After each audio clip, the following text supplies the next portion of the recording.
There we go. Hello and welcome back to the FCS Football channel and today's match watch along for the Manchester United versus AC Milan Europa League tie. Now this feels like it should be a Champions League game. Obviously both clubs historic. They have a massive past and both of them are looking a lot better this season. Both sat second in their respective leagues. Obviously, Manchester United in the Premier League, AC Milan in the Serie A. But I think today's going to be a good game. I think it's an exciting game as well to see how good we are compared to what is currently the second best team in Serie A. With that being said, I said it in the match preview, if you guys have seen that, I don't rate the Serie A too highly. But that doesn't mean that it's a bad league at all. Now, why is that saying no data? Right, is it working? Are we all here? Of course, this is Manchester United's team today. So in goal, it's Dean Henderson. He continues his run of starts. Of course, he is the cup goalkeeper, so we would have expected him to play regardless of David De Gea's current situation, where he's obviously out in Spain with his wife after the birth of their first child and their first daughter. Then it's a back four of Wan-Bissaka, it's Eric Bailly, it's Harry Maguire, and it's Alex Telles. I don't think anyone's surprised to see Alex Telles. Shaw was a doubt for the City game, sorry. Of course, he played really well in that game and scored. But Telles comes back in as the cup goalkeeper and as the backup left back, which clearly, if Shaw was a risk for the City game, it would not have been worth risking in playing him today. So I'm happy to see Telles play at left back, give him another chance to impress. Then it's a midfield double pivot of Scott McTominay and Matic. I'm happy to see that. I think Matic really suits this type of game. I think, like I said, the Serie A is a bit of a slower league than the Premier League. And Matic will suit that down to a T. Then the front four is kind of what we all knew would have to play because of injuries. Rashford isn't fit. He got injured against Man City. Of course, Master's not fit. Donny van der Beek's not fit. So, it is what it is. And surprisingly, this is exactly the team I would have played if I was only going to Solskjaer coming into this game. So, I'm not too unhappy. Dalot is going to get schooled by Wan-Bissaka today. Well, I mean, I said in my preview, this is going to be a very interesting battle down the right-hand side. Well, but down Manchester United's right-hand side. Diego Dalot, of course, a lot of Manchester United fans saying he should be our number one right back. We're gonna see him at left back today against us. We'll see how well he does and see if Wan-Bissaka can dominate him really. Nico, you're going for 2-1 Man United. I mean, everyone do get your score predictions down below. I went for a 3-0 Man United in my preview.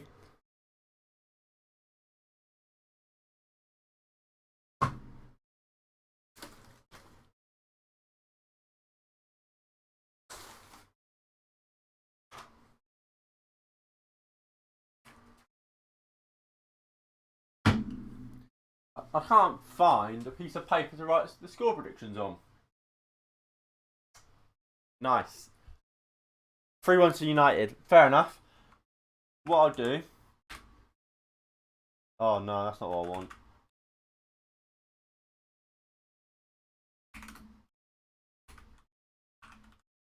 Right, we'll write it down in a notepad. So... Nico's going 2-1 United. NG is going 3-1 United.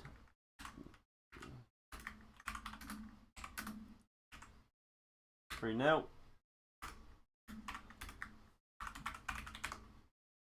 I bet we're gonna thrash Milan today and then play shit against West Ham. I mean, that's a very Manchester United thing to do. I mean, I wouldn't be surprised after what was an incredible performance against Manchester City. We go on to lose this game. To be honest.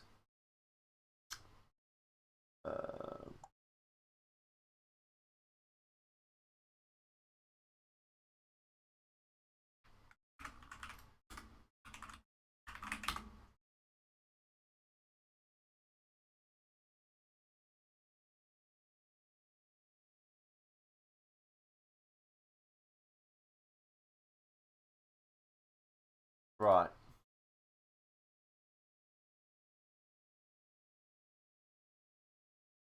So here's the predictions so far. Let me crop it a little bit.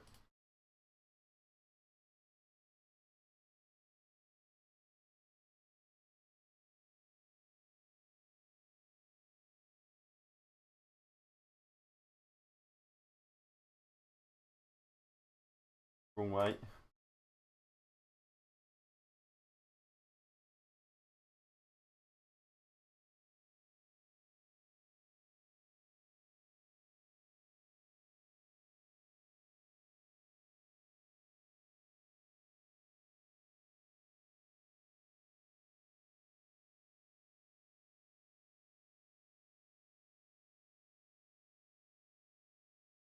I bet we're gonna. Oh yeah, I read that.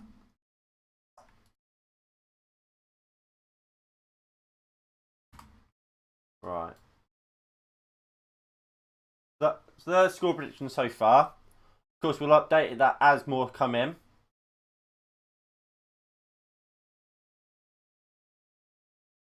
Right. So,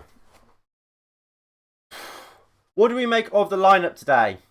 I'm very happy with it, to be honest. Like I said, it's the team I would have went for. I said we should go for in the preview. So I'm happy with the starting lineup. You have to remember we've got a lot of injuries, Manchester United, at the moment. So it weren't the case where we could have played our out and out first team. Of course, Pogba, Donny van der Beek, all injured. Cavani's injured. Rashford's injured. So it's kind of the best of a bad situation. Our bench is shit. I would agree. I mean, we've got a whole back four. We've got two goalkeepers. We've got Fred, who, no offence, is more of a defensive midfielder than anything else. And we've got two young lads who've never started a game for us yet. We have nothing off the bench, and I can't really blame Ollie. I would have picked Ethan Galbraith to play, or at least go onto the bench over Bishop. For me, you're never going to bring Bishop on ever. If Dean Henderson has to come off, who do you bring on? You bring Lee Grant on. You don't bring Bishop on. So why is Bishop there when theoretically I reckon you could give Ethan a run? Let's say if Matic get injured, then you bring Fred on. But then McTominay could quite easily make us be needed to be subbed off, and then Ethan could come on. Whereas I don't think we can do that anymore. Isn't Tomori the lad from Chelsea? Yes, he's on loan. This is the team for AC Milan. So it's of course Donnarumma in goal. Everyone knows about Donnarumma and how quality he is. So he's going to be a big danger today for AC Milan. It's then a back four of Davide Calibra. It's Simeon or Simon Kajer, Fikayo Tomori. And then, of course, Manchester United loanee Diego Dallo starts at left back, as, of course, his loan does enable him to play. Then it's Mite and Kesse in a midfield two. Of course, they are missing Ismail Benacer, the Algerian international. He's an incredible playmaker and deep line playmaker. Very good at progressing the ball forward and good with the ball at his feet. So he's a big miss for AC Milan, but it's a good miss for us because he could be a difference maker. And then going forward for AC Milan, it's Brahim Diaz, obviously formerly of Manchester City and Real Madrid. Then it's Krunic, is it? Krunic out on the left. Sales makers or Sale makers out on the right. And there's Rafael Leao at number 9. On the bench, They've got more options than us. Sandro Tonali, obviously big future ahead of him. He's highly rated by a lot of people, and if he comes on, I think we could see a future. Well, I would say Manchester United defensive midfielder, but we would never be smart enough to make a deal like that. Samuel Castillejo, he's a player with a lot of pace, a lot of speed. He could come on and make a difference. And if you notice, AC Milan have registered 2 less players than us. I don't know if that's down to injury or what, or if they've just picked that, but that is the case. So technically we've got more options off the bench. Such a shame Zlatan couldn't play. Yeah, I mean, obviously Zlatan is a miss for AC Milan. It's a good miss for us because obviously he can make a big difference. However, I think against Bailly and Maguire, they're 2 centre-backs that can put a good fight up against Zlatan Ibrahimovic. But I think it's fair to say AC Milan are missing a lot of key players. They're missing captain in Romagnoli at the heart of the defence. They're missing Benacer. They're missing what was apparently a Manchester United target in Hakan Çalhanoğlu. They've got Zlatan missing, as you just said, NG. So while it's not going to be an easy game, they are missing a lot of key players. Well, United are missing a few key players like Paul Pogba, Donny van de Beek. We've still got a very strong side, and we should still be winning this game. I'm looking forward to it. We should win it, but it's not going to be easy. I wouldn't expect a similar performance like we saw against Real Sociedad, but I would say we should still be trying to expect a 3-0. Well, a big victory. I reckon 3-0 could be it.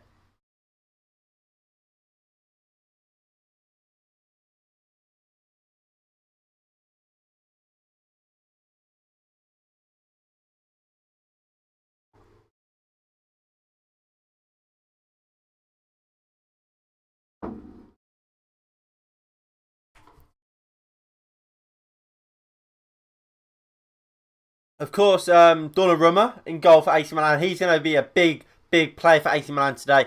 Of course, I believe he might be the captain today, actually, while Romagnoli's out with an injury. Do I have a chin? I do have a chin. Right there. There's my chin. But yeah, Romagnoli's going to be a big player today for AC Milan, obviously. He's been a top goalkeeper for a long time now. And he's still very young. He's going to have a big future. What do you mean, do I have a chin? I don't know what's going to happen, so I'm going to stop this now. But yeah, he's going to be a big player, obviously. Like I say, everyone knows how class of a goalkeeper he is. And it will be up to him to keep Martial, Bruno Fernandes and Mason Greenwood quiet. They're showing Frank Kessie here. He's an elite. Well, will I go as far as to say elite? But he's a very good box-to-box midfielder. Very strong, good in the tackle. Can drive the ball up the pitch. I think he can shoot from range. Again, he could be a big player and will be big in trying to keep Bruno Fernandes quiet for AC Milan. But I don't think they'll have enough. I don't think this AC Milan side are incredible. I think they're a good side. They're no pushover, like I said, in the AC Milan. But I think we will, and we should get 3 points. Well, get the 3 points and win the game.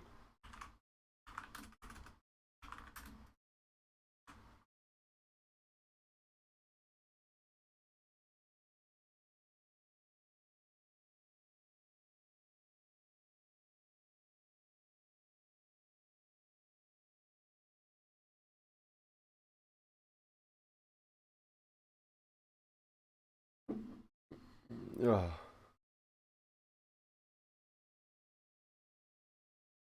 I'm going to say I'm sure I don't.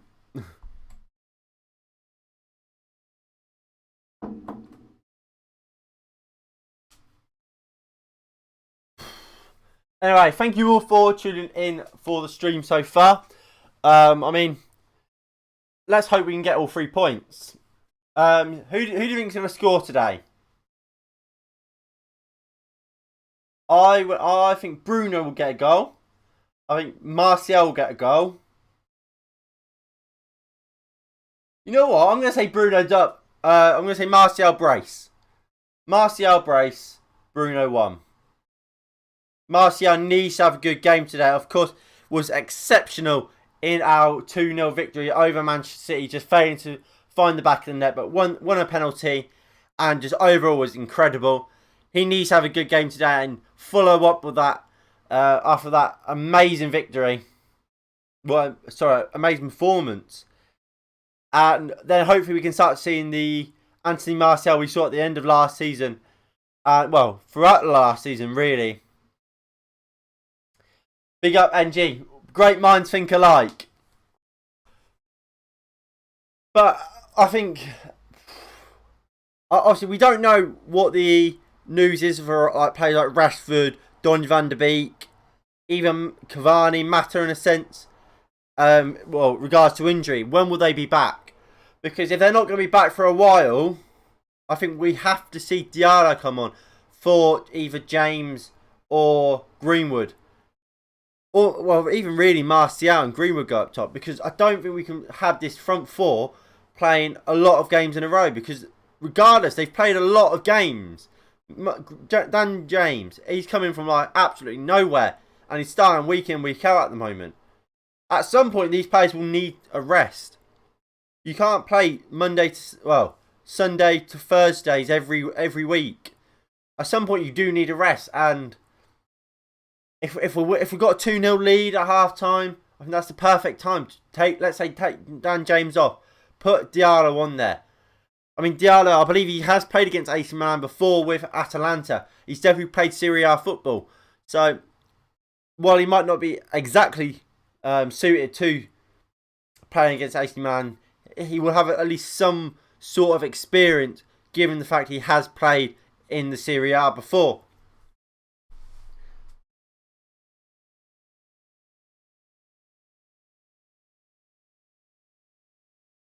But I do think it's going to be interesting to see, if I go to the full screen, what happens with this back four and defensive midfielder. Are we going to see this where they come really deep, kind of almost sitting on Dean Henderson,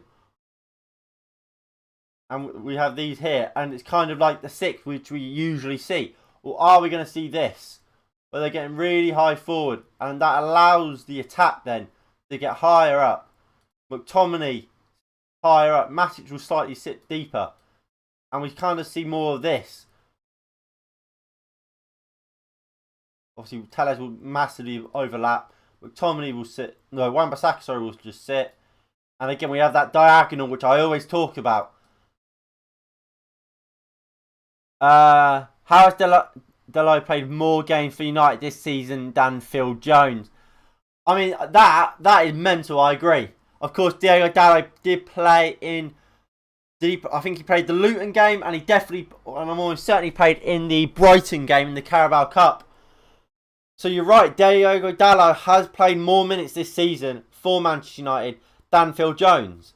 And yet we pay Phil Jones an incredible amount a week. He's awful. But it's bizarre. It is absolutely bizarre how Phil Jones is still a Manchester United player. But I mean, if we see something like this, I think we could be very, very successful. Obviously, this is implying Dan James will get... sorry, not Dan James. Telles will get really high. You have Bruno. He'll be making runs into the box. McTominay kind of supporting. Greenwood in an area where if the cross comes in, he can make a run to the back post. If it slightly overhit, he can pick it up. Wan-Bissaka, we know he won't get really high forward. He'll just be there to support. Just pick the ball up. He's going to be an option.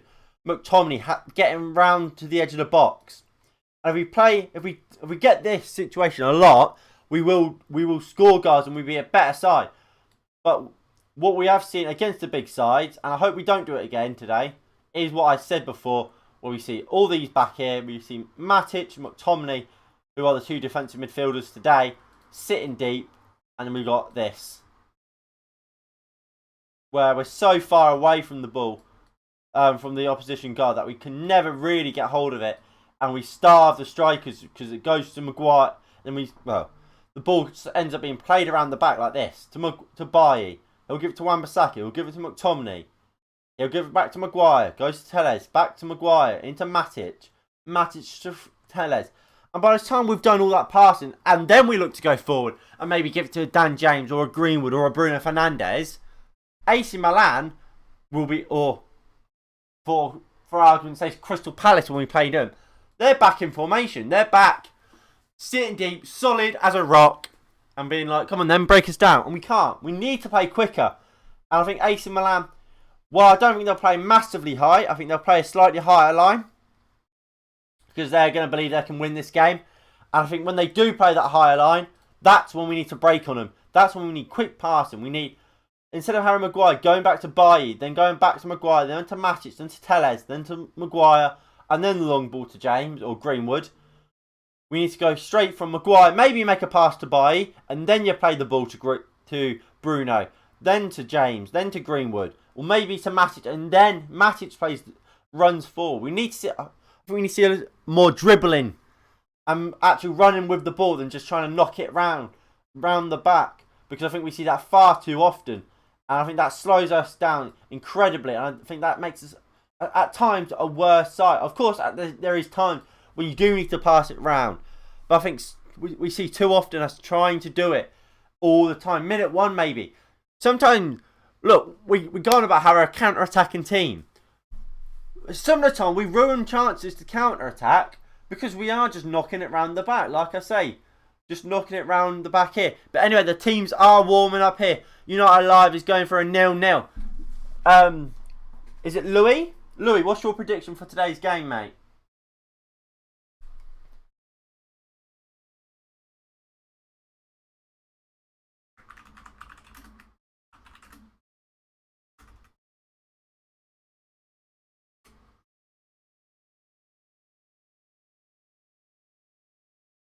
So these are the predictions so far. So Nico's gone for 2-1 United. NG went 3-1 United.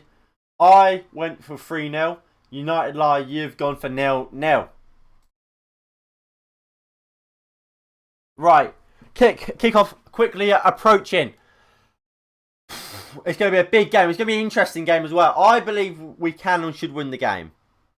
Both teams got big injuries. I think AC Milan have more injuries and probably more serious injuries as well. I think their best creative midfielder from deep, or their in Benacer, he's out injured. Zlatan, obviously their goalkeeper their star striker out injured. Of course, Rob McNo, the captain, their star centre back, is out injured. While we've got a fairly full strength squad. I mean, the only players you'd say that Ollie would pick if he couldn't, if it was available, would be Pogba and Rashford. And even then, Pogba's been benched a lot this season for Fred and McTominay, who could be playing today. But of course, these are today's team. So it's Henderson in goal, Wan-Bissaka, Bailly, Maguire and Telles. Then it's a double pivot of Matic and McTominay. It's then Dan James, Bruno Fernandes, Mason Greenwood and Anthony Martial up top. For AC Milan, it is as follows. So in goal, it's Antonio. Is it Antonio? No, it's not Antonio. It's Gianluigi, isn't it? Is it Gianluigi? Yeah, Gianluigi Donnarumma. It's NG. Then it's a back four of Davide Calibra. Then it's Simon Kajer. Then it's Fikayo Tomori, obviously formerly Chelsea loanee. Then it's Diego Dallo at left back, obviously of Manchester United. He's available to play for AC Milan today due to his loan. Then it's a midfield three of Frank Kessie and Mete in a deep two with Krunic as at number 10. Then it's a front line. Well, actually, or Krunic could be as the 10 or as the left winger.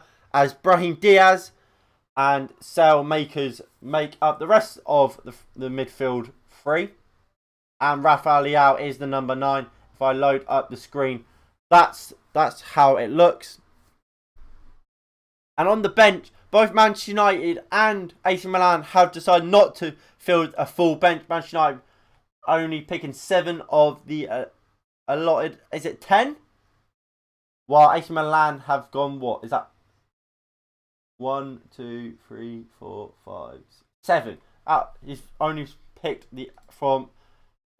only picked 7.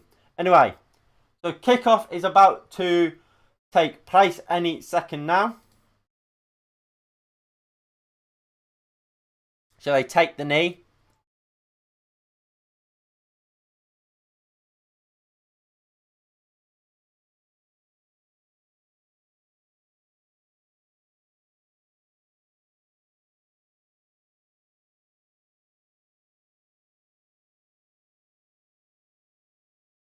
And away we go here at Old Trafford, isn't it? It's Manchester United versus AC Milan. Finn, I said 0-0. I know you did, mate. I've got it. That's what I've got written down.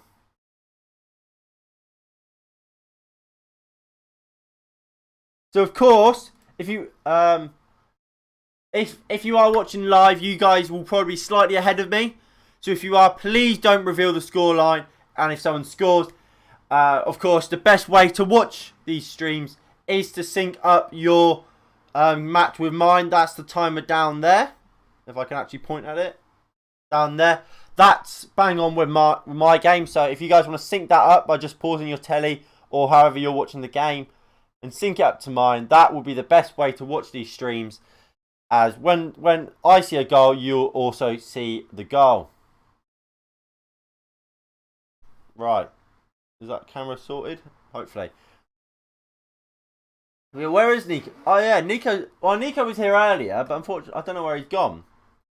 Well, we've got it here. So, these are predictions so far. So Nico went for 2-1. NG went 3-1. I said 3-0. United Live went 0-0. Nay, what's your prediction, mate? 3-1 United. Mate. Me and you, Nay. We're great minds think alike.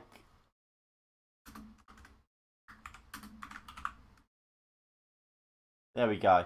So I've added you to the list now.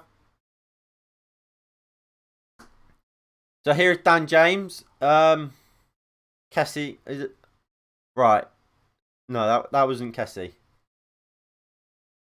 It's gonna be alright, here now Kessie's on the ball.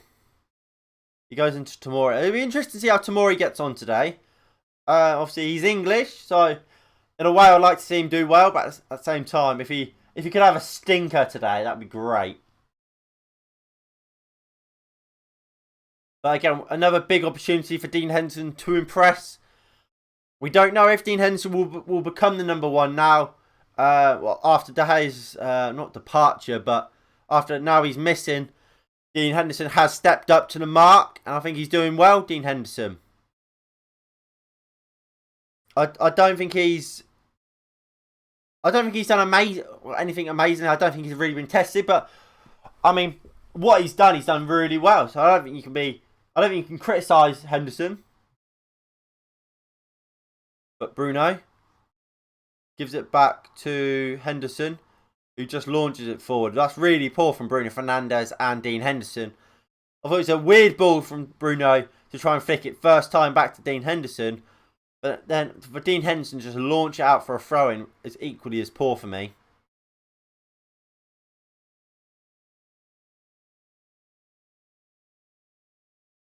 Donnarumma never used to play for Liverpool. Here is Diego Dallo 1v1 with Wan-Bissaka. Dallo puts the ball in. It's really poor ball in. Bailly easily clears.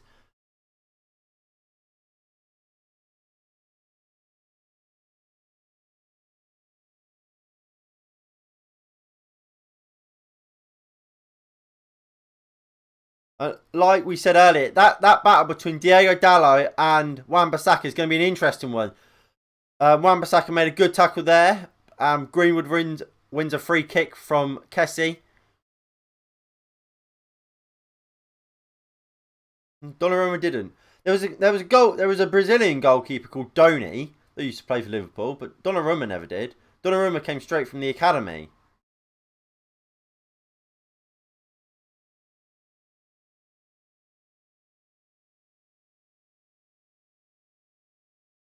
All right, Maguire gives it to Henderson. Matic back to Maguire. Tellez goes long, looking for Dan James. Dan James takes it down on his chest well. Drops it into Anthony Martial. Martial turns, gives it to James. Really nice play from Anthony Martial there. But Tellez loses out. Here comes AC Milan. Dan James chasing around, trying to get the ball back. He had a trial for Liverpool. I mean, I doubt he did. But if he did, yeah, he is. Rafael's in here. Harry Maguire, what's he done? Here comes AC Milan, take the lead. Rafael scores. Linesman now puts his flag up. Milan did put the ball into the back of the net, but he is offside, isn't he? Miles off. Although Harry Maguire wasn't to know. He didn't know for certain. I mean, he's offside. You could ask questions about should Bailly or Henderson maybe do a little bit better. But he's offside, so it doesn't matter. I imagine they must have known. But here comes United, finally trying to get on the ball a little bit and try and maybe create something. Here is Greenwood. Wan-Bissaka looks for him. Dalot with a good interception. And I'm looking forward to watching Dalot. McTominay goes into Martial. He finds Greenwood. Greenwood 1v1 with Tomori. Bruno into Wan-Bissaka. Greenwood, Matic, Bruno. Lovely football here from Manchester United, but Mieti does well. And here's a chance for AC Milan. McTominay will just pick it up, and Maguire goes out to Tellez. It's been a good opening 6 or so minutes here for me. I think it's end-to-end stuff at the moment, which is what we like to see in a football match. Here's Matic. Bruno. Maguire. Bailly. Wan-Bissaka. McTominay. Maguire. And this is what I mean. This is what I was saying about us. We're sometimes too slow. Get what we want. We want McTominay to now get the ball and drive. I mean that's good for McTominay. That's what I mean. We want to see that more often. Here is Dan James. Poor pass in looking for Anthony Martial, but it's going to be a throw for Manchester United.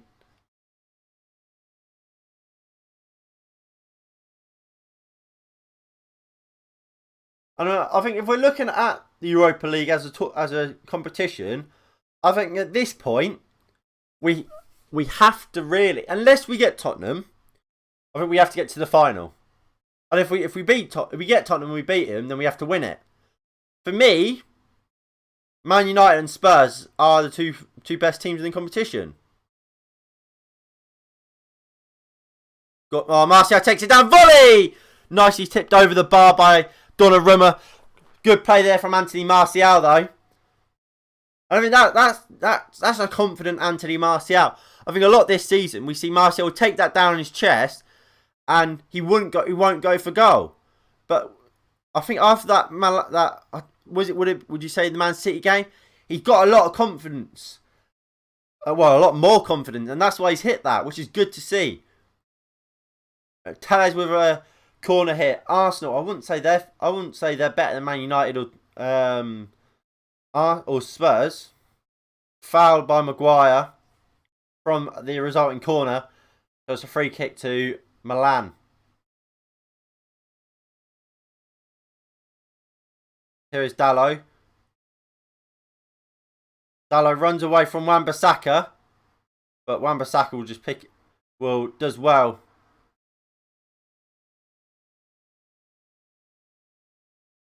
Rangers are losing 1-0 to Slavia Prague. Stansu scored for Slavia Prague. Someone goes for goals. Poor. I would have quite liked Rangers in this game, to be honest. I think that would have been an interesting match. Obviously, Rangers have already won the Scottish Premiership. I mean, we're looking at Martial shot again. Tomori does really poor. Come running out to try and get the ball. Completely misses it. It's a fantastic volley from Martial. It's a good save by Donnarumma.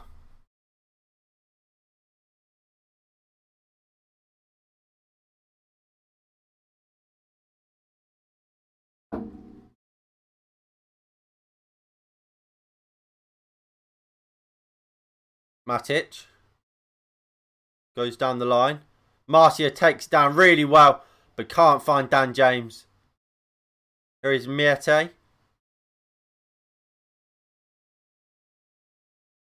Maguire does well. Matic.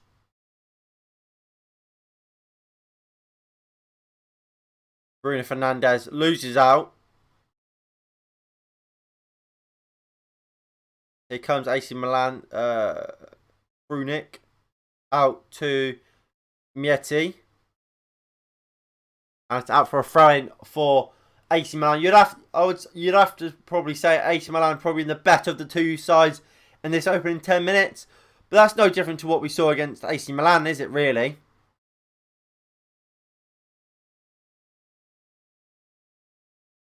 Kessie scores a screamer and it's AC Milan takes the lead. Fucking hell, what a strike from Kessie. And that's a 1-0 lead for AC Milan here at Old Trafford.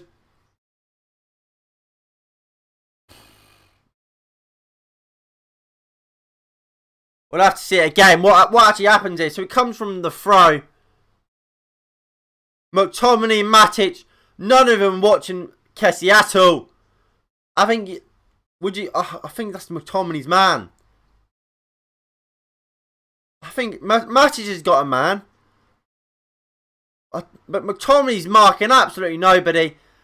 Dean Henderson gets a touch, but nothing. Not enough, and it's a fantastic finish. It's not Maguire's fault. Maguire's part of the back line, I don't think. They're checking the goal for something.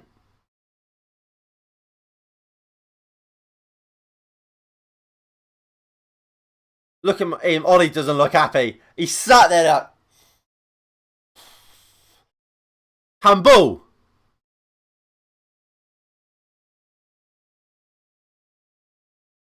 I mean, they're certainly checking it.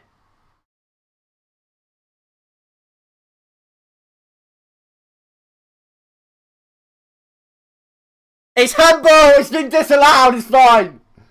We've got away with that one. Yeah, I think Kessie handballs it. It's a cracking volley though.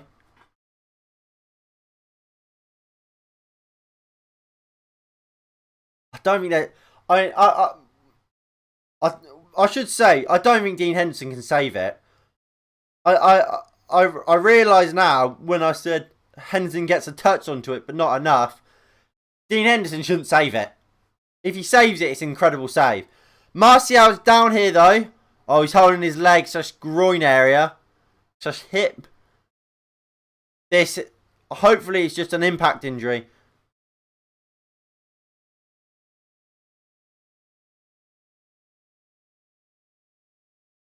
What I would say is this is no different to a start than we saw against Real Sociedad, which begs the question: how in games like this do we start so slowly? Do we start so poorly? What the fuck is that from Dan James?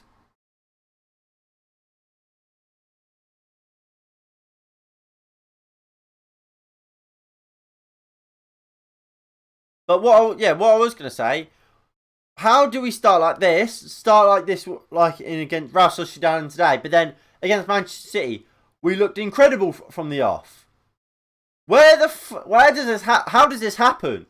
Where's the consistency in starts? Like, I get you don't start every game well, but it's 90% of the time we start like this.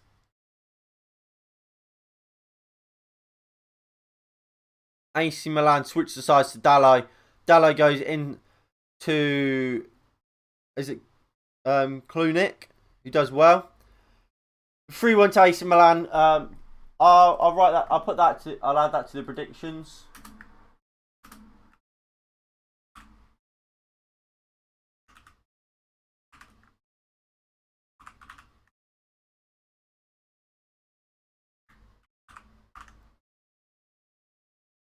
Right, so they're the predictions so far. So Nico went for 2-1.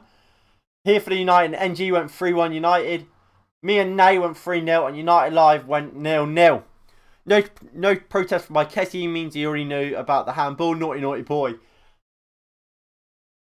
I mean, you'd imagine that's the case. I mean, it could just be that, like, Kessie knows, no matter what, that nothing's going to change, especially with VAR.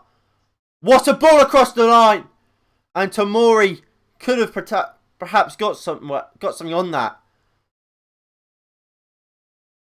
It was a nice ball across from, is it Sailmakers? Tomori miles offside.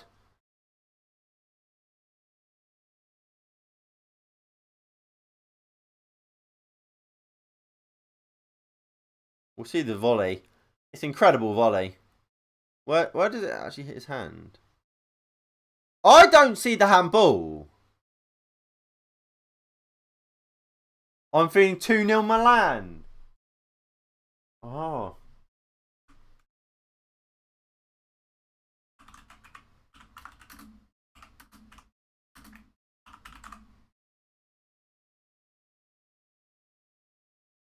Right. What's going on? McTominay getting in a little fight. Twitter would love that. Liete. Calibre. Puts the ball in. Bailly does well up against Rafael Leao. Tomori wins the header. Looking for Dalot. Expecting him to be on the left-hand side, but he's not. It's going to be a throw into Manchester United. About 15 minutes into this game, and we look diabolical. We can't get hold of the ball, really. What we found here, fresher. Hello, Nathan.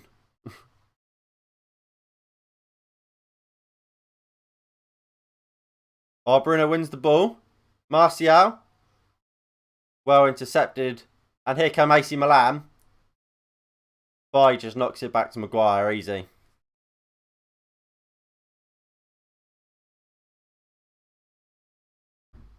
Here comes McTominay. Gives it to Wan-Bissaka. United just knocking it around the back now. It's no urgency at all in it. Tellez. Matic. Dodgy. Maguire wins the header. Tellez flicks it on.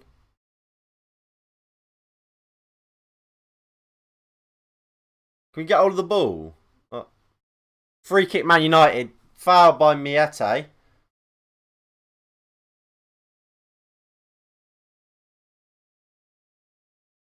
Wan-Bissaka. Bruno. Switches play to Tellez. Good ball to Tellez. Drops it into Dan James. Cuts out well. Tellez. Bruno. Foul by, is it Sailmakers again? And goes into the book. Free kick to Manchester United here.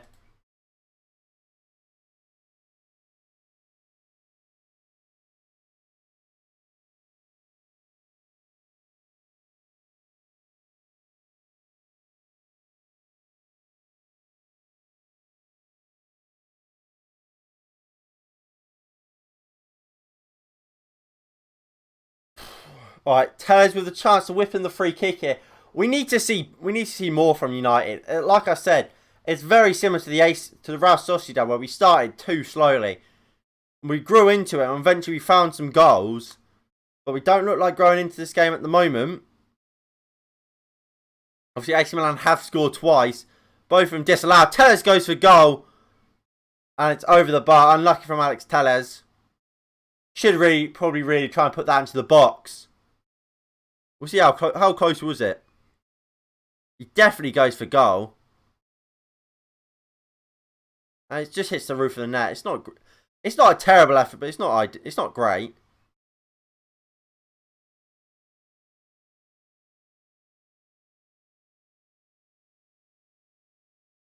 Right, Kajar goes long.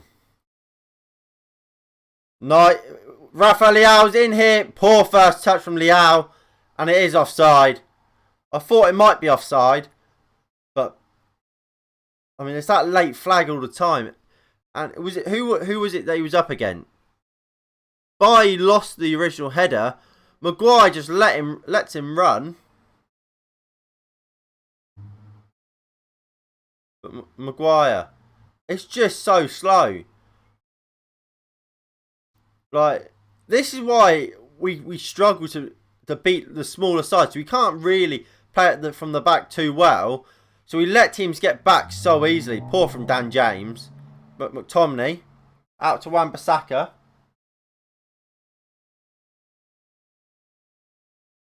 Greenwood into McTominay. Wan-Bissaka back to Greenwood. Harry Maguire. Poor from Harry Maguire, as we come to expect. But I mean, at least we're somewhat starting to get hold of this game a little bit, as we'd hope at Old Trafford. But what I worry about is us not, like United Live said, not scoring, leaving this game with a 0-0 draw, and then having to go to the San Siro, needing to win the game, and as such needing to play our first team. Here comes AC Milan. I mean, at this rate, we could leave Old Trafford with not just not winning, but losing the game. AC Milan creating a lot of good opportunities. I mean, I'll throw it out over to you guys in the live chat. What do you make of it so far?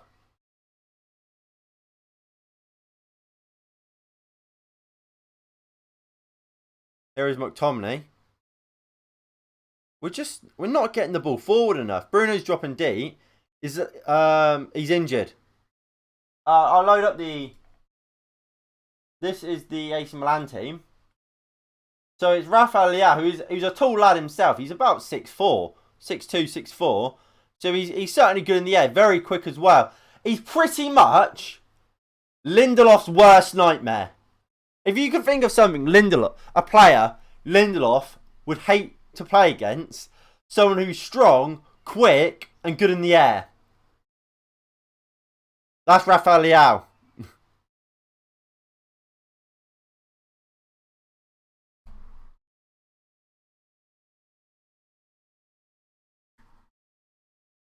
But Milan just knocking the ball about really well. It's not good enough from us, really. Nice play here. He is Lindelof's worst nightmare. That's why he's not playing. Here's Dalot. Puts the ball in. Wan-Bissaka and McTominay do well. And they're all over us, AC Milan.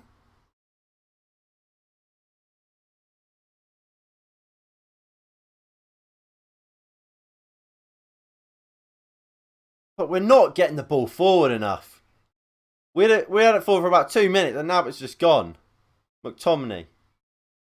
Gives it backwards. Matic. Tellez. Let's get the ball forward, boys. It's like I said with the big screen. I mean, it's not that deep, but it's not high. It's slightly high. It's probably like that. And it's this. The ball. Tellez. McTominay, Matic, back to Maguire, to Bailly. It's that about 8 times. And then Bruno's forced to come deep, to come and collect it, and then try and give it to James. And then the final ball, where if it is to James, if it's to someone else, has been poor too often. It's not good enough. Here is James. Poor from Dan James. Dan James isn't having... Look, Dan James played really well recently, but he's not having a good game so far. Martial... getting absolutely nothing of the ball. Greenwood, same. AC Milan's one-touch football is almost on par as Man City's. I won't go that far, but it's been very, very good. Here is Leao. Runs past Bailly, but he gets back really well. And Bruno gets the ball here, turns, and goes quickly looking for Martial's run. But it's a poor ball. Here's Matic. Fucking hell, Matic. That was our chance to kind of get forward. We picked up the ball really well there. I think it was Dan James picked it up. It was an awful pass.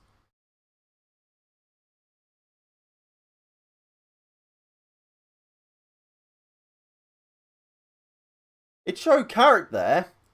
He's got wearing his mask or whatever. He's going fucking grey. I'm not surprised with this shit.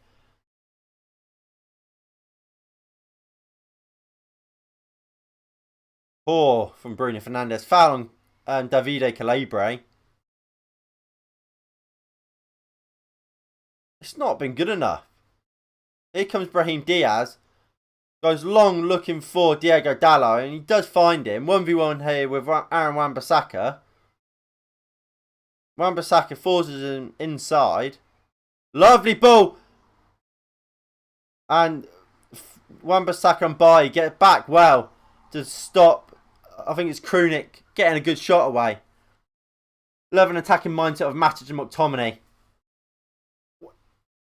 Oh, wow, Ethan, I would agree. The only thing I could say is, who else do we have? We have Fred, come on.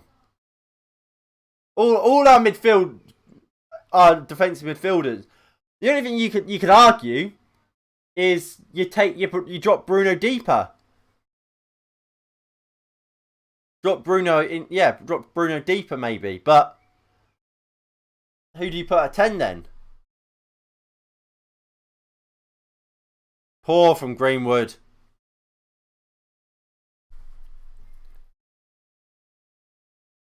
Right. Here comes Leao. Up against Eric Bailly. Leao just leaves him for dead really. But Bailly's still there. Well, them two sentences do not go together. Wan-Bissaka. He'll just knock it back to Henderson, won't he? Yeah, he will. And Henderson goes out to Telles.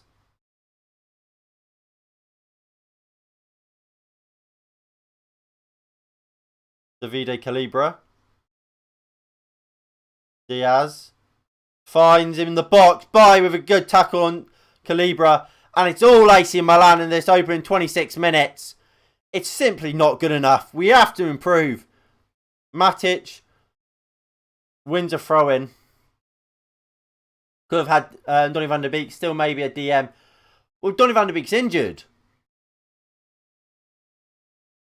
I would agree. Bailly, what the fuck is he doing there? Awful line from Bailly. But yeah, so look, if Donny van der Beek was fit, I'm sure I would play him. I don't know if Ollie would, but I would certainly play him. I mean, he would certainly be on the bench if he was fit. But he's just simply not. Yeah, he was injured. I mean, I think it says a lot how our star signing in the summer, £40 million Donny van der Beek, you don't even notice if he's injured because he doesn't play. Mental.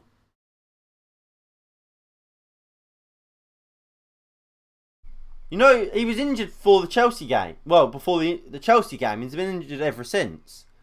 Why are we giving the ball straight back to Milan? They're just a better team. We have no creativity from deep. At all. McTominay's job, and what McTominay's really good at, is getting forward. He's done fuck all today. Matic goes to McTominay. Go forward! Jesus. Good defending there from Dalot. This isn't like this is take this isn't take this isn't look.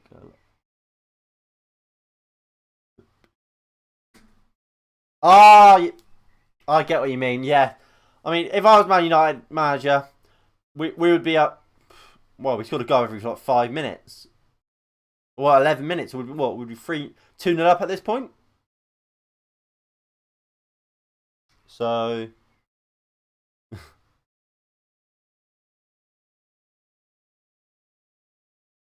It's fucking crap, innit?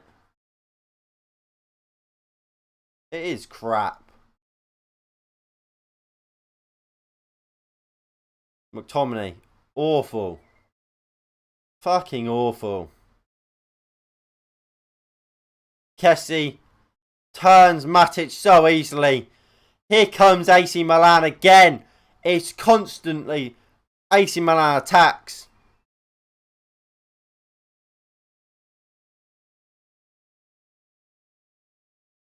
Fucking hell.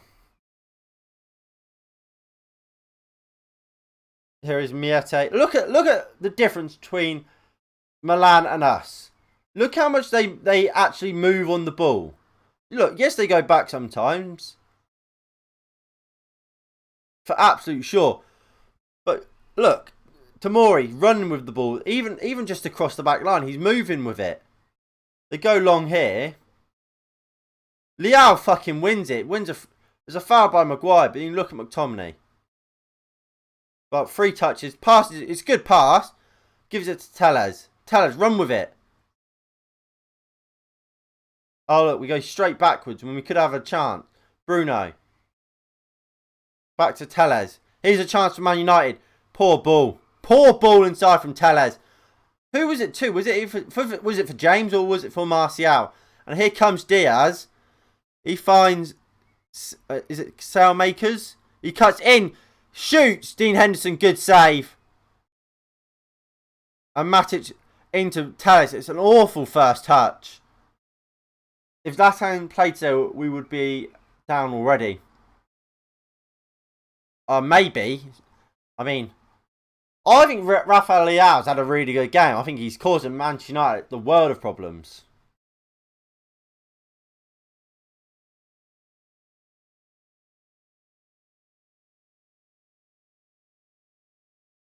Here is Matic. Into Maguire.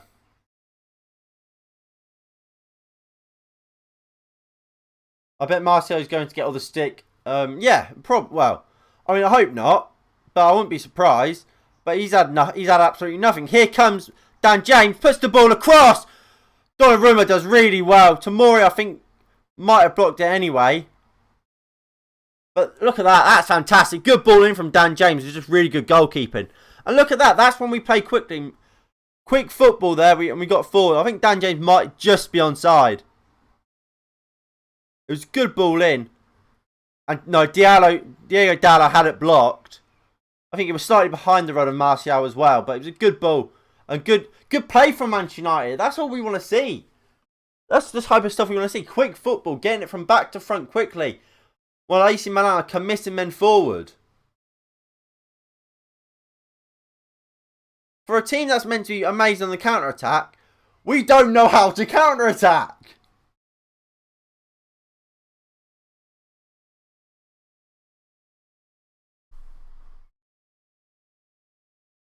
It's a foul on by Martial.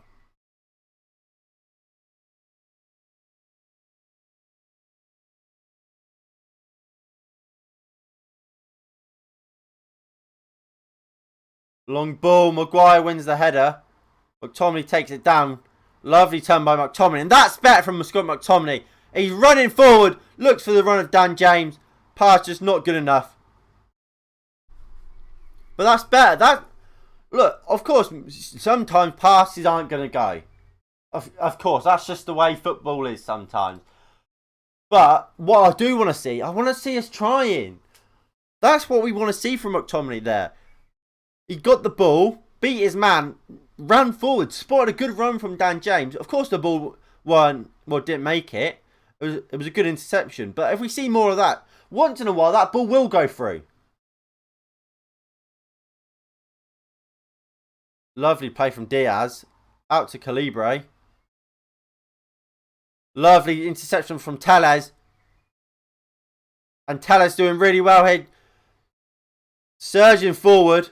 Martial's keeping himself as an open option. Does well. Here is Anthony Martial.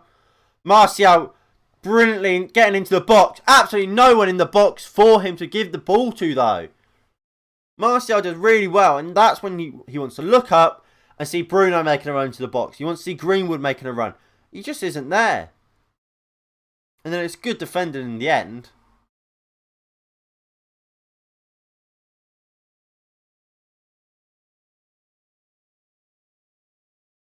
Donnarumma goes long. McTominay has to win that and doesn't. But Bayer will just pick it up. Gives it to Wan-Bissaka. Poor pass. And here comes AC Milan again. Kessie. Poor from Kessie. And Matic picks it up. Goes into Dan James. This is better for Manchester United. It's a lot more direct. Dan James goes past Calibra. But it's not great. And Bruno will pick it up just at the edge of the box. Gives it back to James. Back to Bruno.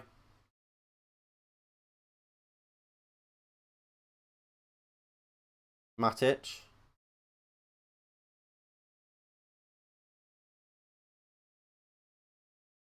Greenwood. Wan-Bissaka. Greenwood.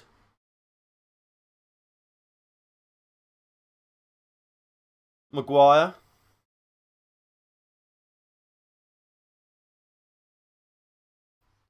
McTominay.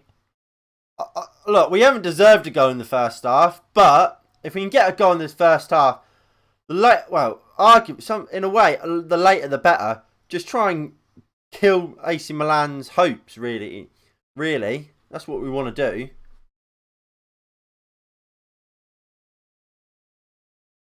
Matic. Quickly into Bruno. Or into Telles. No, it's sideways. McTominay out to Wan-Bissaka. Greenwood. 1v1 with Dallo. Greenwood. Bruno. Foul by on Bruno. Edge of the box. And this is a really good chance for Bruno Fernandes. Bruno Fernandes had a little shit mark on it. On his short. Probably is just mud. But we're going to say, unless he scores it, we are going to say he's pooed himself.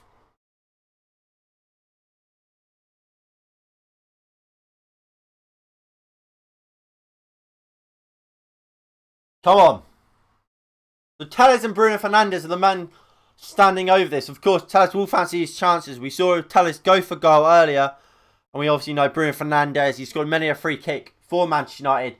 That one against Bournemouth and the one against Liverpool come to mind. Very similar situation to the Bournemouth free kick. Who's going to take it? I don't mind which one of the lads take it today, to be honest.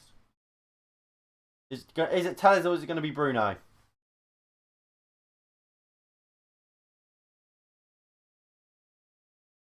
I think it will be Bruno, but I wouldn't be opposed really to letting Telles have a go.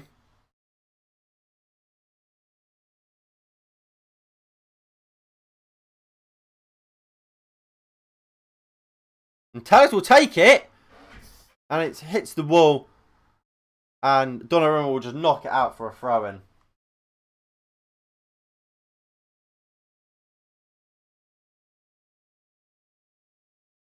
I don't think it's the greatest of free kicks. Well, it's not the greatest of free kicks from Telles. Bruno looks to put the ball into the box. It's out for a corner kick for United. If we get a goal away from this corner, that would be great.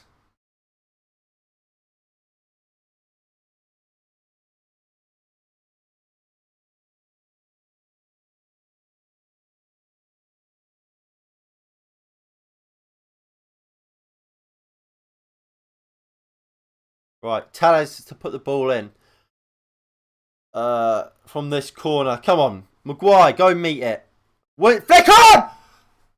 What? Maguire should clear it off the line.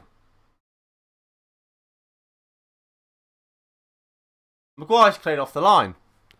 Bruno, he's fucking at the post. He's so bad! Harry Maguire has shinned it onto the fucking post.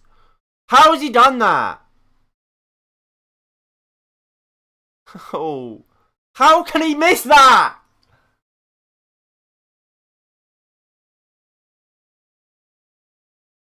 There's the goal I was talking about.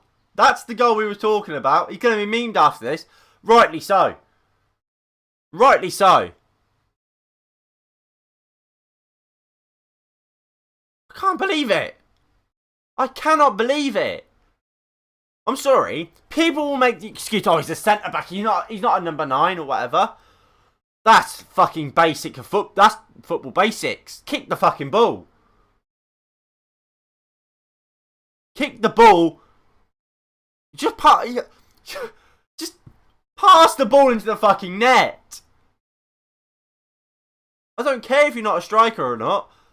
You have to score that. The fucking referee would have scored that. He's a professional footballer. I would have scored it. My nan would have scored it.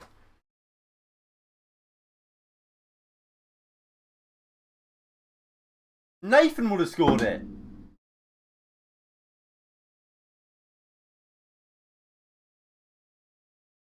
But what is concerning is the way AC Milan have played. And look, we went over the amount of injuries they've got. Rangers have equalised against Slavia Prague, so that game's now 1-1. But yeah, this is it's not a fully fit AC Milan side. Remember, Dalot's playing left back. Theo Hernandez is their normal left back. You got Zlatan out, Hakan Çalhanoğlu out, Benacer out. This isn't a full strength Milan side, and they are passing us off the pitch at times. Whereas for Man United, yes, it's not our full strength side. It's majority of it. The only players you'd say aren't full are Pogba and Rashford.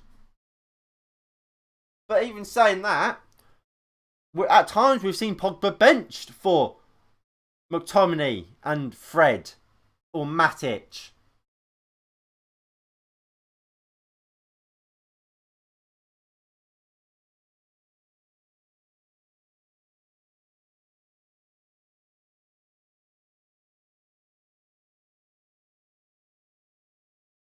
Harry Maguire, just back to Henderson.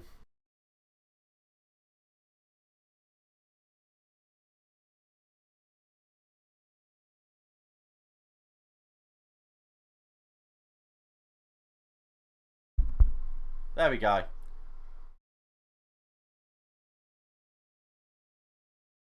McTominay.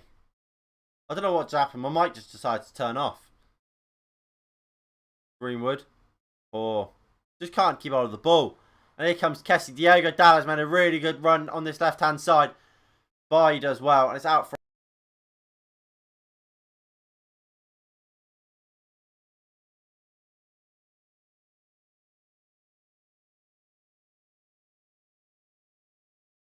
There we go. What's going on with my microphone? Jesus. Kessie. Wan-Bissaka, good tackles, out for an AC Milan throw down their left-hand side or our right-hand side. It's been a pathetic first half from Manchester United. We have to do better.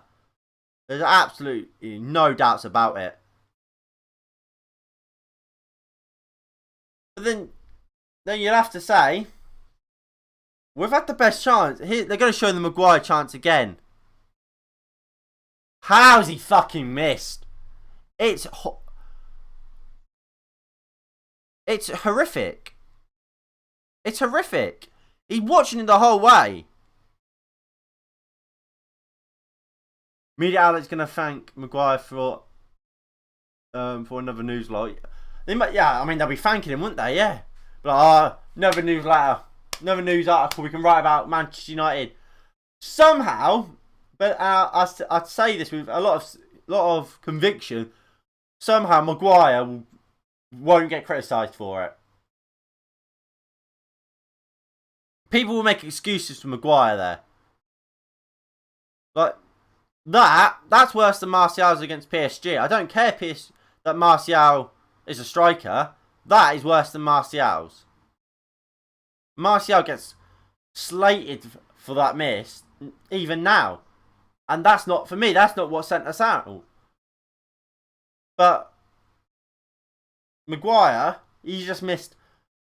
Like, when I say anyone would and should score that, I mean it. My girlfriend would score that. She doesn't play football.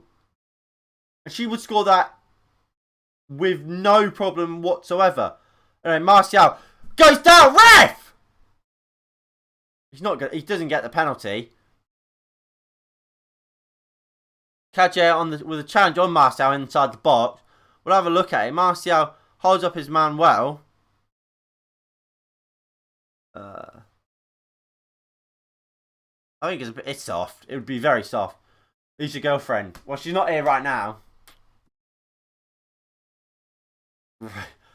None of that here for United. It's not a penalty. It's very soft. It's one of them ones where you shouldn't get it, but when you do, you're like, fucking hell. What? But the concerning thing is, I've seen less given.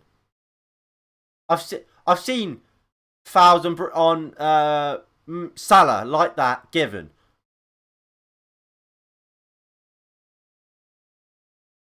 McTominay. Quickly, McTominay! He just turns into danger, McTominay. Crap ball from Bruno.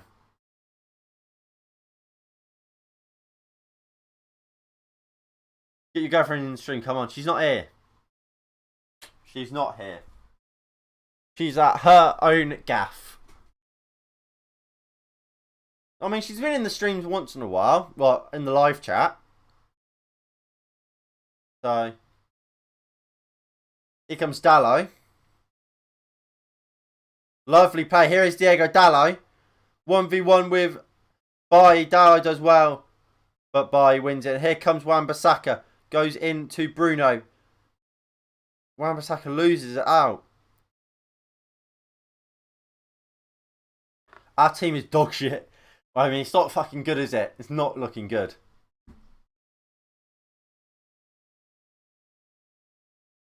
Ball comes out to Davide Calibra. He cuts inside, puts the ball into the box. Over everyone. Sailmakers will pick it up. We'll look now, put the ball into the box. Leao wins it first. But, nice back heel from Diaz, but it's out by Maguire this time. Our team is playing like they're expired. And that is half time here at Old Trafford. Manchester United 0. AC Milan 0. And on another day, we'd actually be going into half time at 1-0 if it was for Harry Maguire. If Maguire could shoot. But at the same time, we could be going in. Well, for me, from what I've seen, we should be going to half time 1-0 down. I know why the goal was disallowed. The Kessie goal was disallowed for handball. But I can't see a handball in the replays. Of course, we'll have a look at it at half time, but I can't see a handball in it.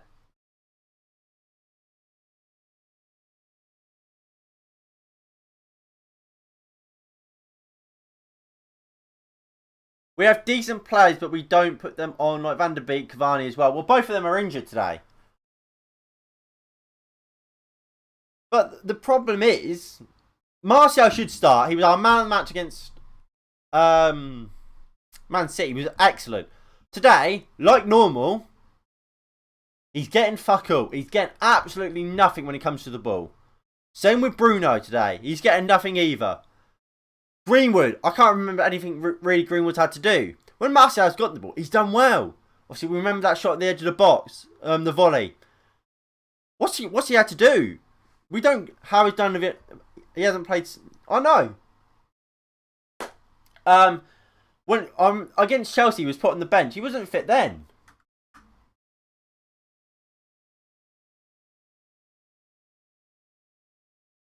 The sad reality is, Cavani maybe he would have played, but if Donny van de Beek was fit, he wouldn't have started today. Because Ole Gunnar Solskjaer somehow rates Scott McTominay rates Scott McTominay more than he rates Donny van de Beek. Did you see Messi score a screamer? I did. Yesterday I went live at half time for that PSG game.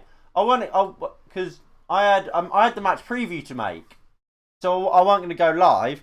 But then at half time, I saw 1-0. Messi just missed a penalty. I was like, fucking hell, this could be a decent game. I'm going to watch it.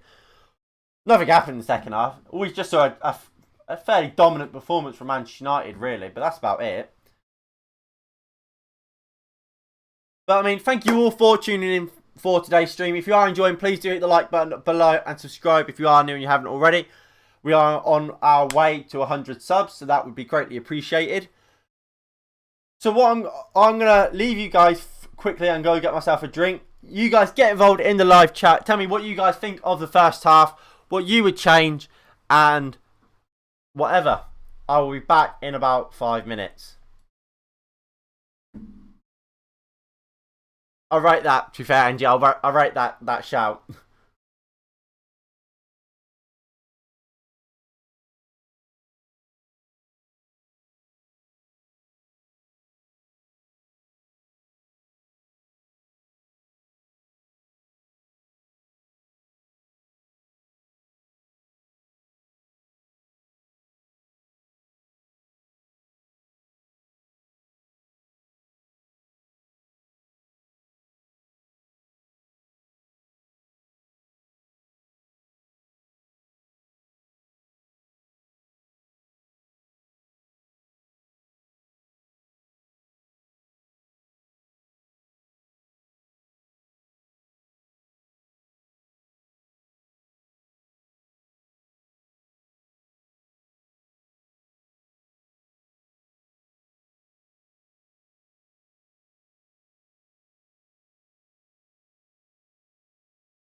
Right, I'm back.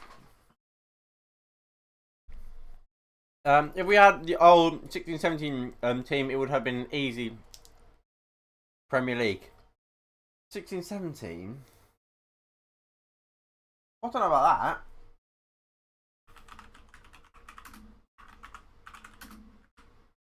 Also, I don't think it should have been a penalty. I'll tell you that for free. I don't think it's a penalty.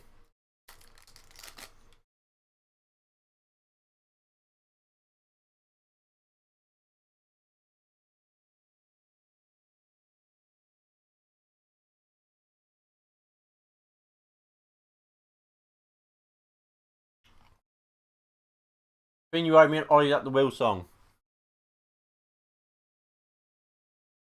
I mean, if you can guarantee that will get us a win today, I will.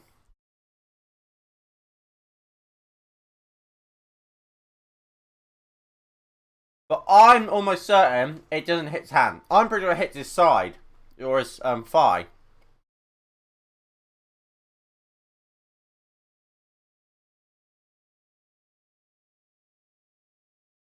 Did I?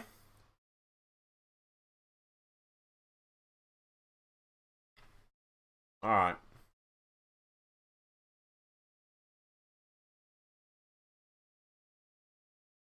I'm really fearful that if I do it, we will lose the game. But I'll do it anyway. If I'll take your word for it. Ollie is at the wheel. Tell me how good does it feel? That's all you get. What are you eating? I'm curious. Mawams. And I've got about one of the little squashy bags.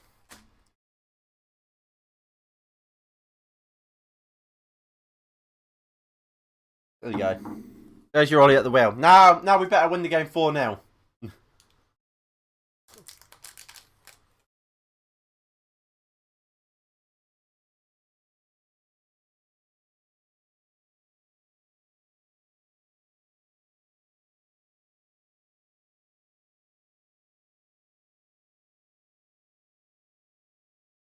I mean, what would you do for the second half to change the game?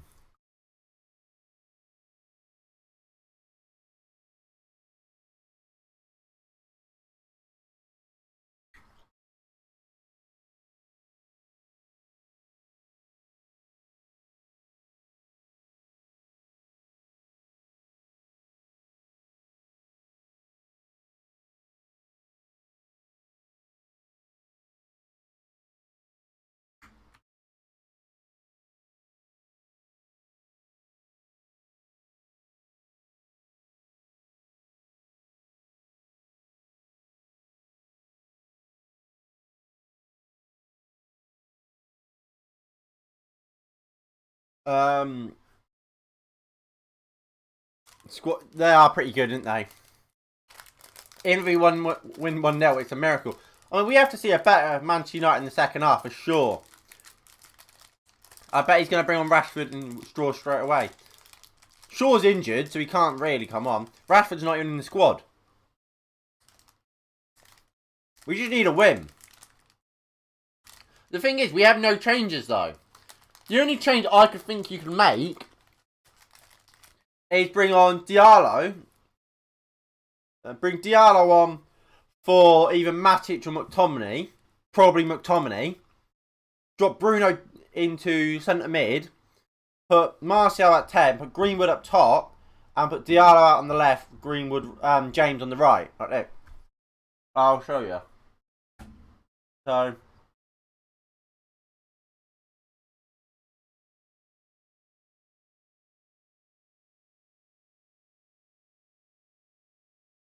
I would do that.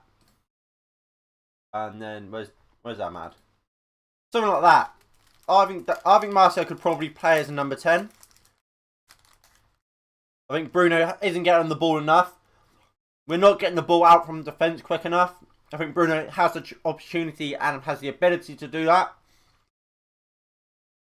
I think Matic is probably our best ball winner out of McTominay and Matic, so you keep him on.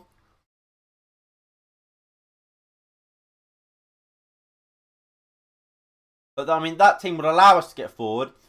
And obviously Diallo will stay wide. Martial will want to come wide. Bruno Fernandes will want to make runs. And obviously we can get back to... Obviously you kind of do want a free there. Telles obviously will get forward still. Wan-Bissaka will do what he does. And again, we have that diagonal, which I like.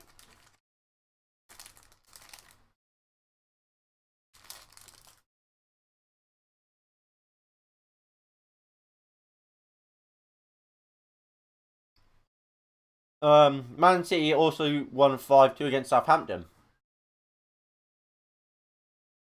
I mean, Southampton are just a better, Man City are just a better team than us. They have better, well, I wouldn't say they got, well, They do have better players. I wouldn't say they've got much better players than us, though. Really, they've just got proper coaches. That's the thing. That's the thing with Man City. They have proper coaches.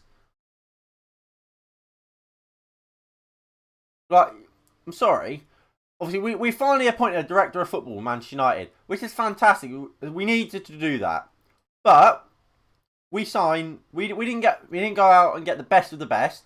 We just brought in someone from who's already at the club. We just changed his job role. So nothing's changing.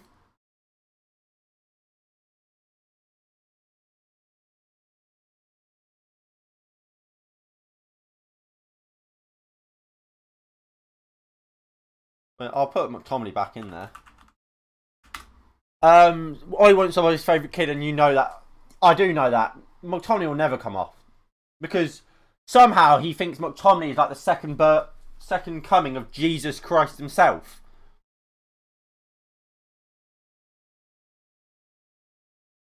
And I think we've seen that this season. We've seen Pogba be moved out to left wing against Aston Villa so we can play McTominay and Fred.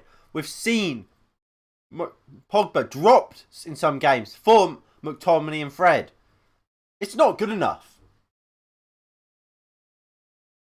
Matic allows McTominay to get forward, but he doesn't. Maybe you do take Matic off for Fred, try and liven it up a bit more. But I don't know. Realistically, the job of these two, one of them is there just to win the ball. The other one is there to link. Matic is clearly the player to win the ball. It's McTominay's job to link the play, and he can't do that.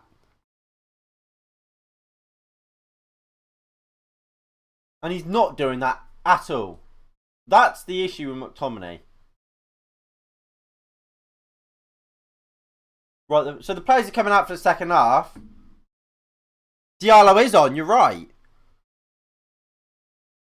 What? Diallo's coming on.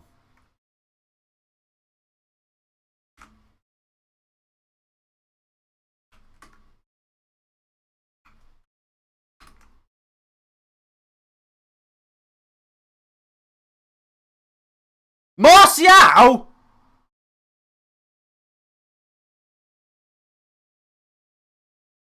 Martial must be injured. Anthony Martial must be injured. There is no way we've subbed off Anthony Martial for Diallo. Unless he's injured, surely.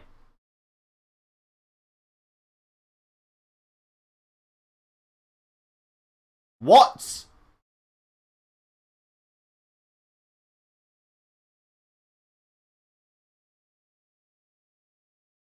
No, I don't know.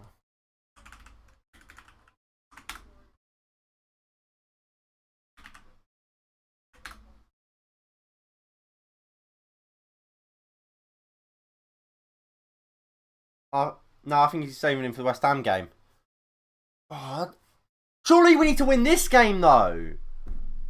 Martial must be injured. There's no way Martial is coming off.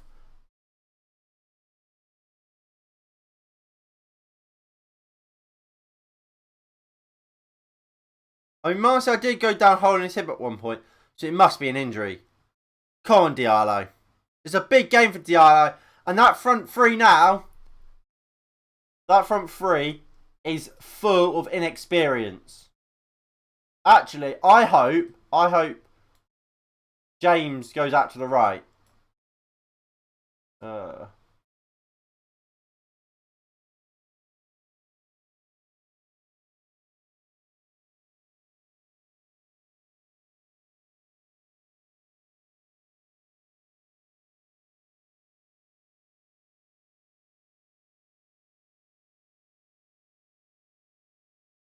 Right, so there we go. Timer's synced up. So, Diallo's out on the right. Greenwood's up top. Diallo has experience. I was saying slightly that, yeah, he has a little bit, but I wouldn't say he has loads. I mean, he's playing in Serie A, but he's never started. He's never played properly for Man United. Even against Real Sociedad when we were 4-0 up, we didn't trust him to play the full 90. So now we're expecting him to come on and change this game, which is the issue. Bruno puts the ball into the box. Dan James heads it back into the arms.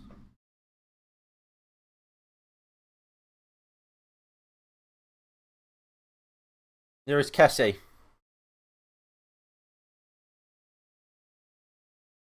Diallo goes down the line looking for Rafael Leao. Bai does well there, to be fair, and will just come up. But he did play in the Champions League. Yeah, I get that, but so has Brandon Williams, for example. Playing, I think there's a well, for me, experience isn't just playing, but it's playing consistently. Like Dan James technically has Champions League experience because he's playing the Champions League, but has he really? Like, he came on against Istanbul. Igalo has technically played Champions League football, but has he got Champions League? Would you say he's got Champions League experience? No, I wouldn't say so. I mean, obviously that's down to how you interpret it, really. But I wouldn't say Diallo has real experience. He hasn't played properly against AC Milan, has he? He definitely hasn't played properly for Man United. He's come on, sure, but I wouldn't say he's properly played for us.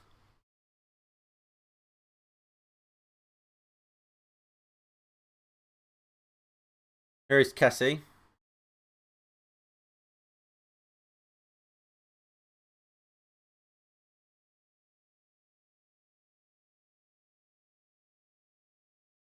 Bai wins the header.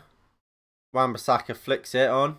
Dallo does quite poor. How was that a foul? Leao just thrown himself to the ball and fallen over.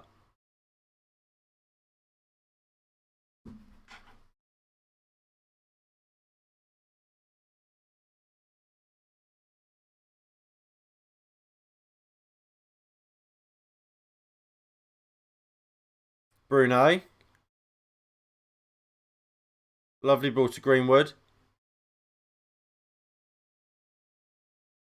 Hazard does well. Milan just get back so well. And it's goal kick, or might be a free kick to AC Milan. Poor. We're not winning this game. Unless Diallo somehow changes the game completely, we ain't winning. Because we're creating nothing. We might not lose, but I don't think we'll win it. Which is disappointing. Because if we look at the other teams in this competition that are left, Villarreal, they're winning. Half ties with a goal, but I don't think either of them sides are very good. Ajax, young boys, I don't think any of them are amazing. Slavia Prague versus Rangers, I don't think any of them are particularly great. Olympiacos, Arsenal maybe. Diallo really poor there. Granada, Molde, none of them will win it. Tottenham, yes. Zagreb, no. Roma and Shakhtar, I wouldn't really say so. Then yeah, that's everyone. That's everyone that's left. I don't think there's tons of quality there.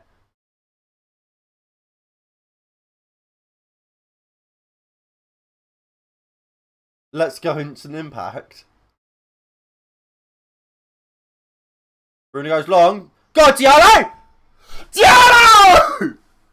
Diallo with a goal!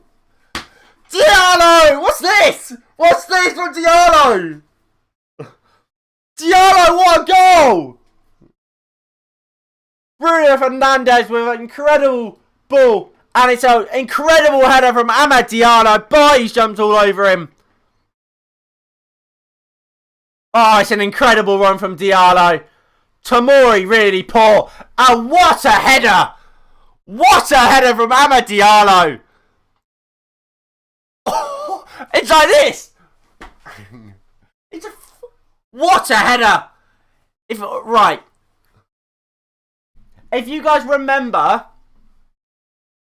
I think it was Hernandez against Stoke. Mate, what, 11-12 season, I think it was? Like, a backwards header. What a goal! Amad Diallo gives Manchester United the lead. Ole Gunnar Solskjaer raises like, are you not entertained?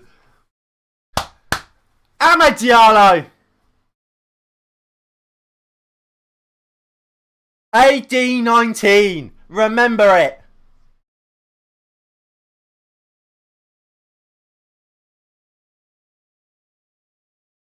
There is Wan-Bissaka.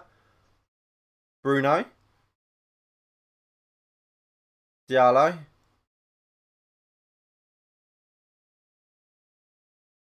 Bye. And there's the first goal which we needed. And Diallo's come on. He's looking good. Start Diallo. Hashtag start Diallo. Hashtag start Diallo. Get it trending. Bet this is a better second half for Manchester United. We're getting on the ball a bit more. I feel like we're going to win the cup. I mean, like I was saying, I don't rate many of the teams left in this competition. Thank you, Nico, for liking. I mean, thank you all for tuning into today's stream. It's greatly appreciated. If you are enjoying, please do hit the like button below. Diallo hat-trick, watch out, boys. And NG, it's the Ollie's at the wheel song. It's done it for us. Bruno puts the ball into the box, cleared. I think that just proves we need to start him against West Ham. And Martial is going to get more stick. Yeah. I mean, I don't think you can blame Martial. I don't think you can blame Greenwood. He had a crap first half. James as well. Bruno too. Second half, Bruno is getting the ball a bit deeper, and it's an incredible ball. Nico, Diallo did score. You are correct.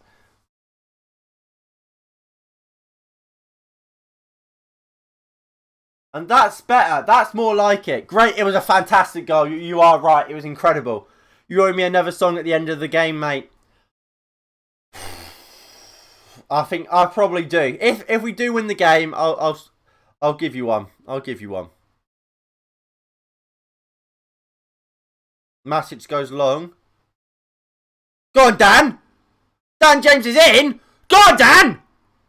Oh, poor from Dan James. And it's a corner for United. It's fantastic from Nemanja Matic. He's fucking miles off. By the looks of it, he looks fucking... I mean, is it technically he wins the header that he's not?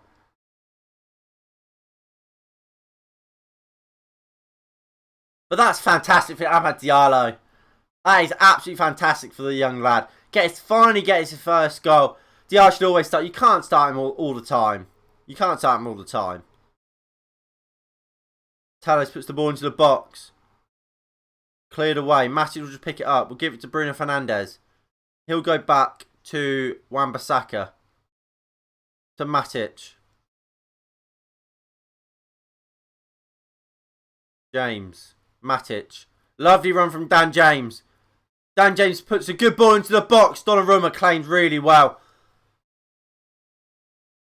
McTominay will go into the book now. I think it's a bit harsh. You should have more viewers.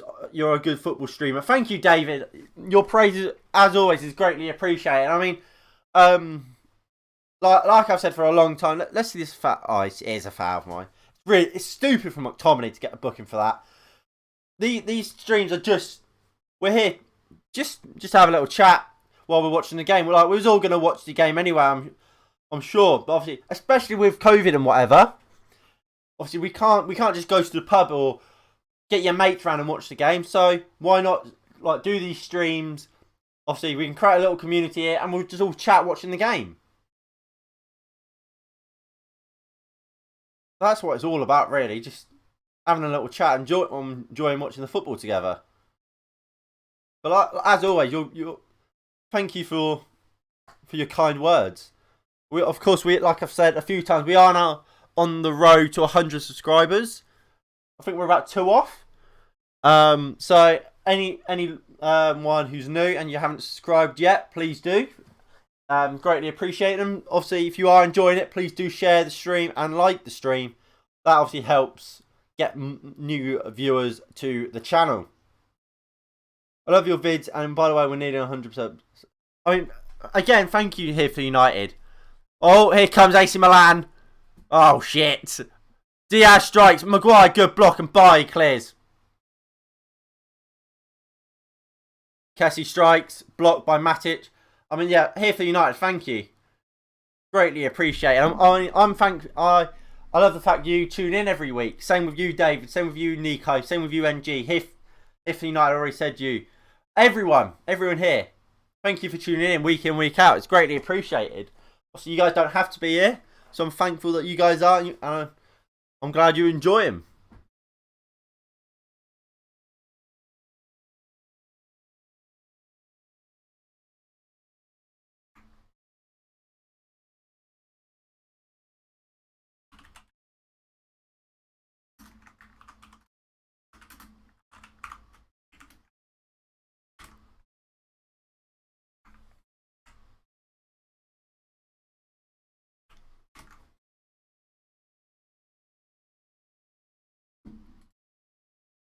By not having a great match today, I would agree. I don't think Bailly's been amazing, but I don't think he's been terrible. I think we have to remember that Bailly doesn't play every week.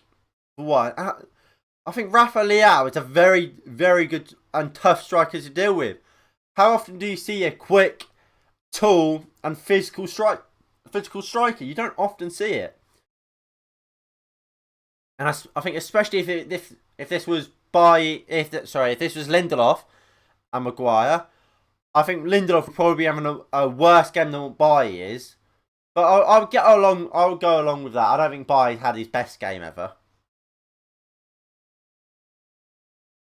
But what I'm really love to see, ball comes in, Maguire heads clear, Calibra awful volley. What I do love to see though is the relationship. Kessie's in here, good save Henderson. Is the relationship between Eric Bailly and Amad Diallo. It's fantastic. It's really, really good to see. I'm having a test in 6 hours. United better not lose. What test is that? Alright. I'm sure I've asked you this before, NG. Where are you from to have a test in 6 hours?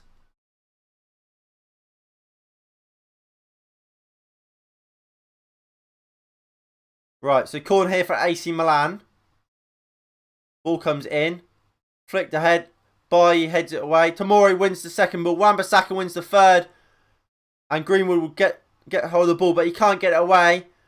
It falls to Tomori. He goes looking out wide, but he only finds Greenwood, who goes long looking for Bruno Fernandes. I'm Malaysia, fair enough. I mean, what's the time there for you then? I mean, if you can say the test, what is the test?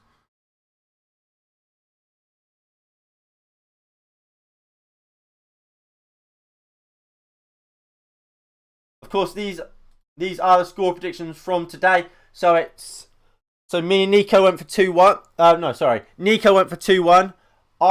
Me and Nay went for 3-0. NG and here for the United went for 3-1 United. Charlie went for 2-0 Milan, and United Live went for 0-0. Almost every Man United. Oh, it's midnight. That's rough. It's 3 a.m. I mean, like I say about oh, I can't think of his name. Oh, I feel bad.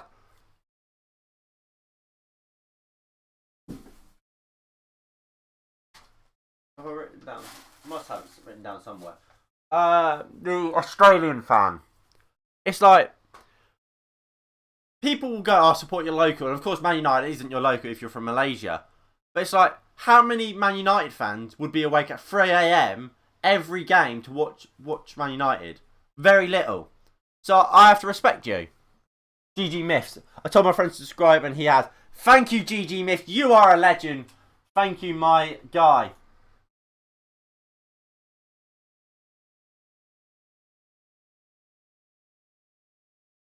Ball comes in, cleared.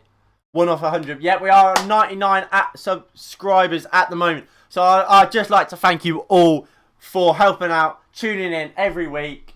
It's greatly, greatly appreciated. I couldn't do it without all you guys, of course. And I'm just happy you guys enjoy watching the streams and getting involved in the live chats. That's what we do here. We talk to the live chat. We just have a laugh, really, just like you would when you're down the pub with your mates or whatever. And of course, this isn't just a Manchester United channel. Of course, I'm a Man United fan. We do watch logs for all the United games and preview shows for all the United games, but we also do watch longs for all of the other for a lot of the other games. Like we did Barcelona PSG for a little bit yesterday. We've done a lot of other Premier League games. So if that sounds like your type of thing, thank you, and I hope you're enjoying. Here for United also sent me and I sent my friend. I mean, big up here for United. Big up yourselves. Not all heroes wear capes, as they say. Well, gotta enjoy the game while I still can. I mean, second half, I would say we've been a lot better. Here's Mason Greenwood. He's done really, really well there. Thank you here for United. I heard you sent GG Myths here, so thank you, my friend. Matic. One off, yeah. Can't watch every game when I work full time in a few years. I mean, yeah, obviously real life has to come into it, but when you can watch it, the fact you are still come on. William, my guy. Yo, we've done it, boys. Thank you all. Big up yourselves. If I load this up, there we go. The big 100, and I'd just like to say thank you to you all for that. That is massive, and I can only say thank you to you guys for your support and everything. Fantastic, and I can't thank you guys enough. Big up yourselves. Not all heroes wear capes. Unless you're wearing a cape, then sometimes they do. Big up yourselves. Thank you from the bottom of my heart. Your support throughout the channel lifespan has been greatly appreciated, and it does always mean a lot. You guys just tuning in or whatever. Thank you. You owe us another song. I certainly do. You guys, alright, you guys have a little think about what you want me to sing. And I'll pull it out. I'll pull out another Ollie's at the Wheel. Right now. Ollie's at the wheel. Tell me how good does it feel? There we go. Ball comes in. Shit! Oh, over the bar by... Is that Klunic? That was a chance for AC Milan. And that means I can't sing Ollie at the Wheel again. What's the chances? As soon as I finish singing Ollie is at the Wheel, AC Milan have a chance to equalise. Kessie tackles Wan-Bissaka. No foul given. Here comes Kessie. Fuck. And Henderson easily gathers.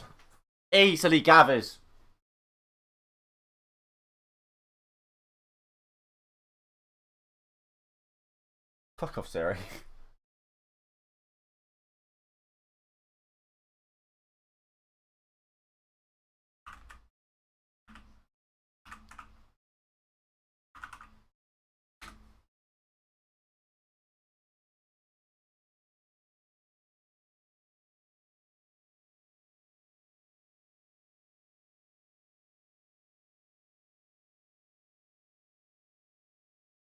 Right, Tamori.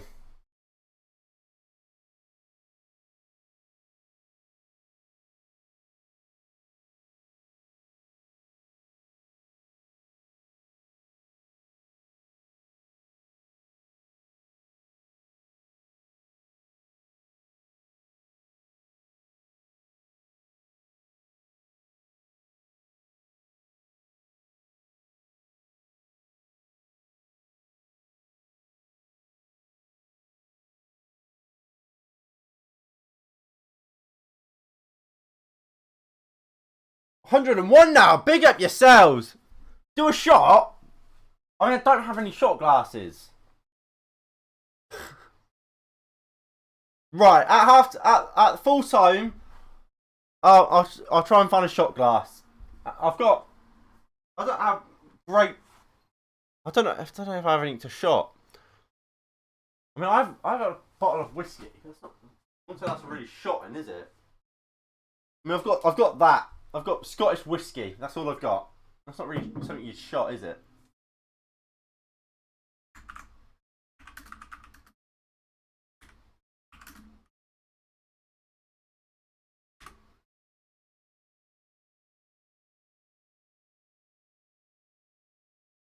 Put a little in a normal glass. Who the fuck cares? I mean, you don't shot whiskey. You sip whiskey, didn't you?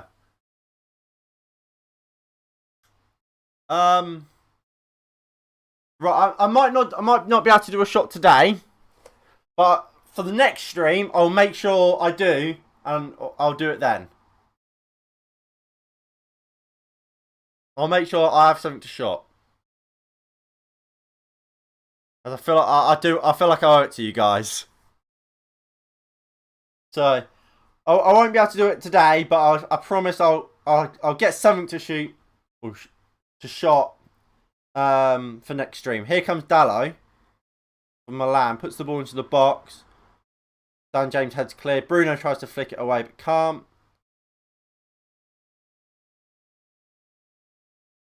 Here comes AC Milan, kind of get a bit of the ball, bit of the ball here. The shot glasses are them shitty little jugs on the other side of the sink. Oh yeah, I've seen them. Can't remember to love you, by the way. I mean, again, I still don't have anything to shoot to shot. Well, I don't think there's anything in the flat. I will get something to have to shot though. I'll make sure of it. I promise you all.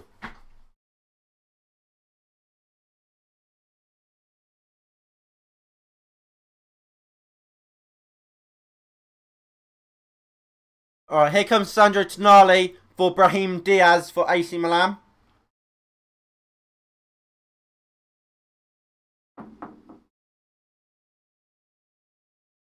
I'll probably also make a video about the 100 subs at some point, and I'll also do another shot there. Are you in university? I am at university. That's why Nathan. That's when Nathan came in and called me a fresher. It was my first year.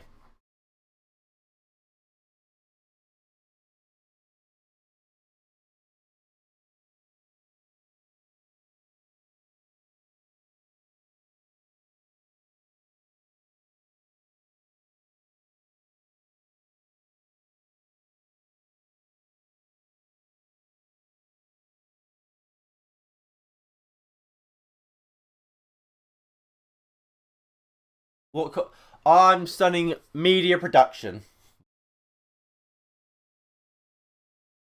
Well, best luck for your future. I mean, thank you for United. You too. I mean, yeah, thank you.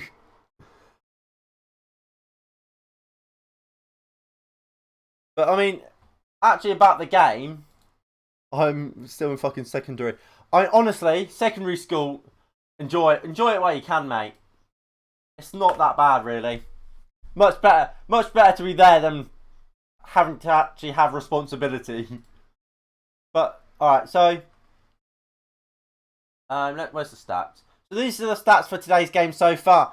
So AC Milan, you'd have to say probably had the better of the game. We've slightly edged the possession.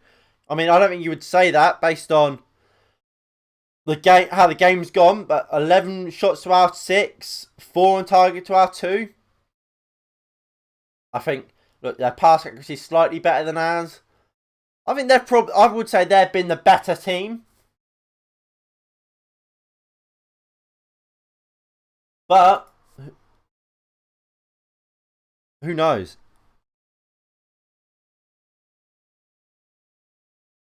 Alright. James. Never fucking open me. No way. No way. I need to go to that. Here comes Wan-Bissaka. Greenwood. Diallo. Greenwood. Puts it across. Oh, fucking... It's Dan James. Oh, my God. You fucking twat. How? Fucking twat. How?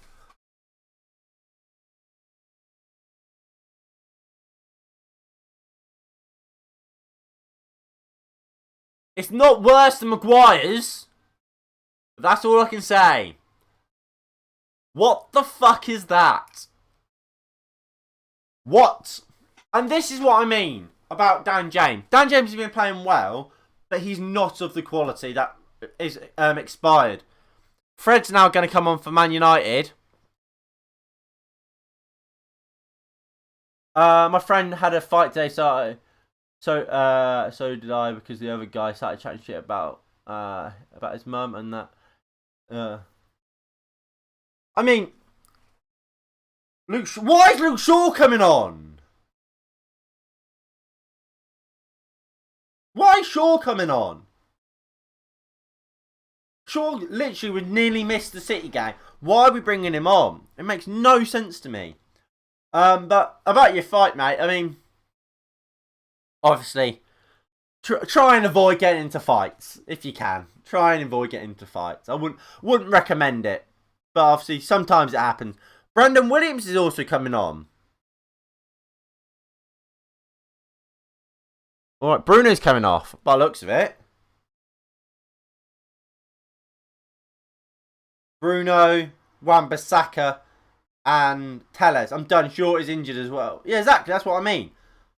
It makes no sense for me to bring on Shaw. I can understand bringing Fred on. Try and get a little bit more in the midfield. Williams, again. Wan-Bissaka maybe needs a little bit of a rest. Might offer something more going forward.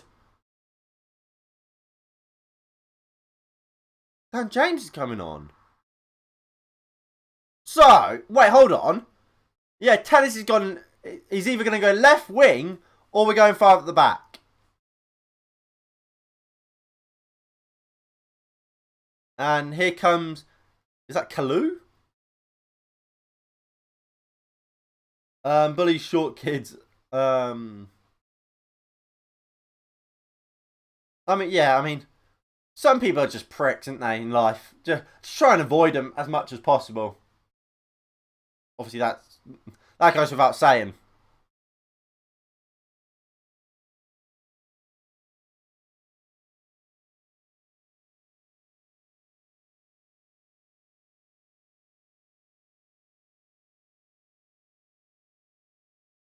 It does, yeah, it does look like... Hold on. Is Fred playing 10? Just to confirm, is Fred playing at number 10? Where the fuck is everyone playing? Because Diallo's now out on this left-hand side. What's...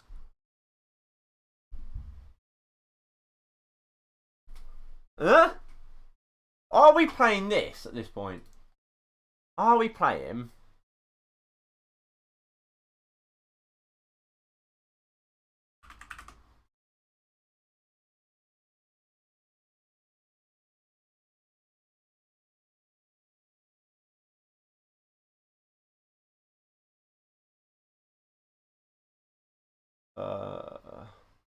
That's now Williams.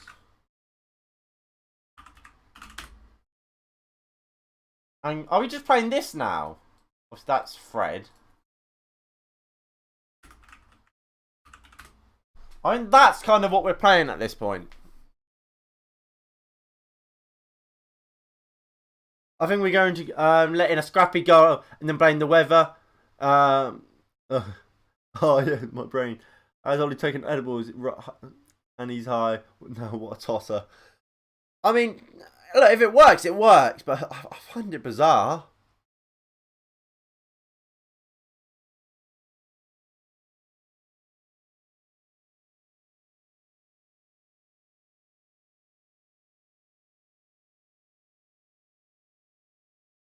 Why the fuck is Harry Maguire so high out from the back?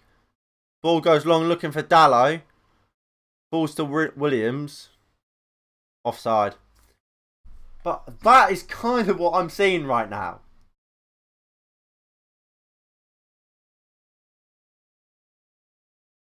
Or, I mean, it could just be that for whatever reason he came. Not Williams. What's it called? Came out to the left. It could just be.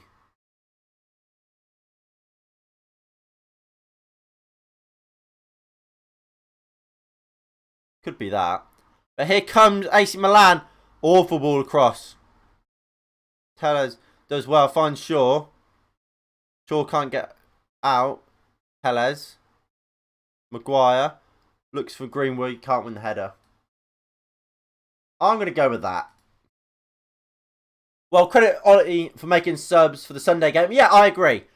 I think, look, it might not be pretty now, but we get the game over the line, get the win, and then we've set ourselves up for Sunday. If hopefully we can bag another goal as well, and try and slightly put the second leg out of doubt. But I would say it's been fairly similar game as what we saw in the first half. I think our strikers in Greenwood, he hasn't got the ball much at all. You have to remember that the goal has come from a piece of brilliance from Bruno Fernandes and Diallo. Yeah, he's gone mad. The other matches, he doesn't know what substitutions to make, and bruh. I mean, today, I don't think anyone expected him to make the substitutes yet. He has. I mean, it's good to see like Williams coming on, getting a few minutes. But then I have to question what part of Ole Solskjaer thinks, right, I can't trust Brandon Williams to start in a game where we're 4-0 up going into the second leg. But in a game against AC Milan again, and it's a good AC Milan side. Oh yeah, let's bring Williams on in that game. But here's a chance on the break. Luke Shaw's getting high and getting forward. Not Williams. Tellez. Shaw. Maguire. Bailly. Diallo, poor from Diallo. Tries to flick in the ball round into McTominay, but just poor ball.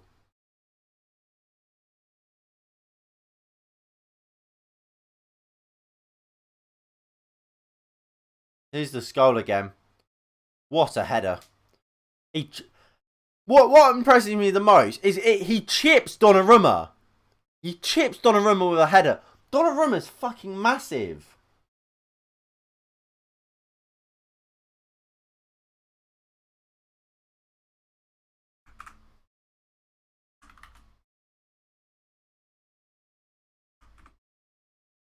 How tall is Donnarumma?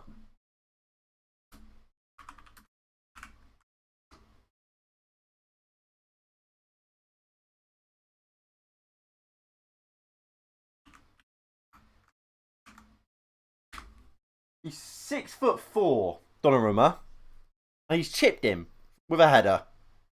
Madness.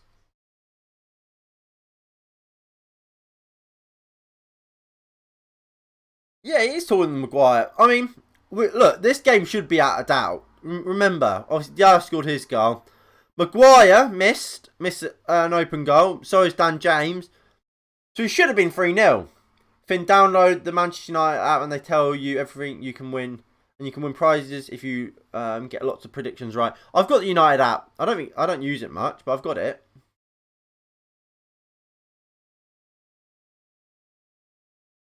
I mean, it's basically just their website, which I go on that quite a lot. When I'm making the preview shows, I use the Manchester United website because they tell you, obviously they have they talk about what was said in press conferences. They give you team news. So that's always useful. But I wouldn't say I use the app loads. But I've done a few of their prediction stuff, but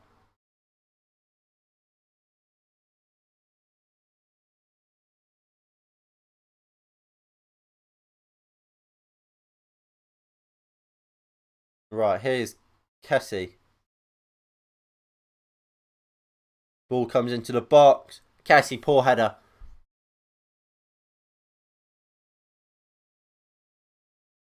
Right, so these are the scores around the ground. So United, of course, were beating Milan. Villarreal. No, those are just marketing. So Villarreal, they're beating Dynamo Kiev 2-0, so they look like they're going to qualify. Ajax beating Young Boys 2-0. Look like they will also qualify. Slavia Prague versus Rangers. That score remains 1-1. And I think that would be a good result for both sides. I think Rangers will be happy with that.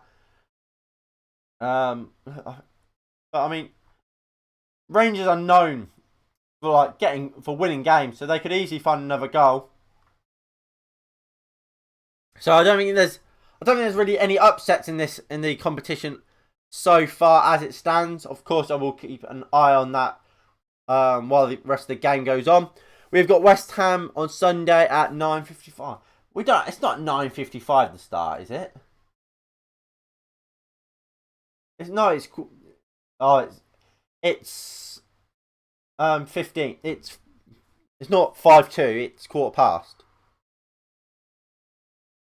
19:15. That kick off on Sunday, which is fine. Then next Thursday, Manchester United play Milan in the second leg, obviously. No, it's... I'll put it in the chat. It's that. But in a week's time, we play Milan. Obviously at the San Siro. That will be at 8. Obviously, I'll be live half an hour before that. So the stream for that will start at 7:30. For the United game, with it starting at 1:45, I'll probably go live about 25 minutes beforehand. So that'll be about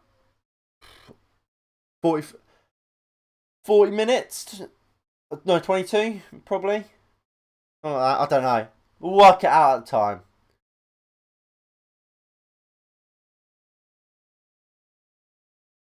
Right. Free kick here for AC Milan. Goes for goal. Well blocked by the wall. It's an easy block as well. And poor free kick, all things considered.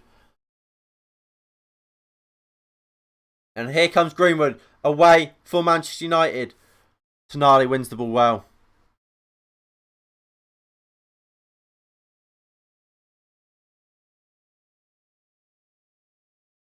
The West Ham game starts at 3 AM at my place, for fuck's sake. Sorry, NG. I mean, what type of kickoff would be best for you?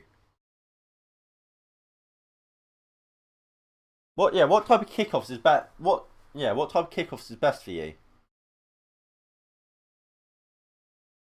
I imagine 12. What about a 12 o'clock kickoff?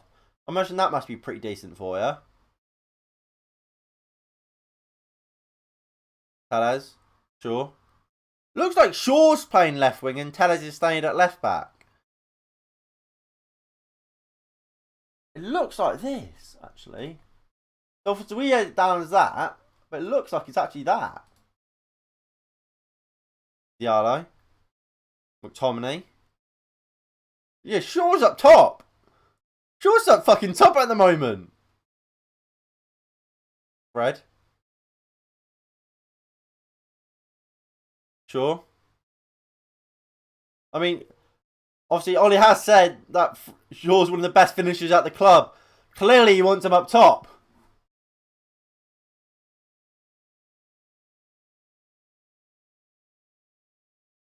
Look, do I think Manchester United have played well today? I wouldn't say we're playing excellently, but I mean, the win is the most important thing to get. The earliest game we got here is 8:30 PM at my place, which is now rare. Yeah, that would be 12 o'clock kickoff then, wouldn't it?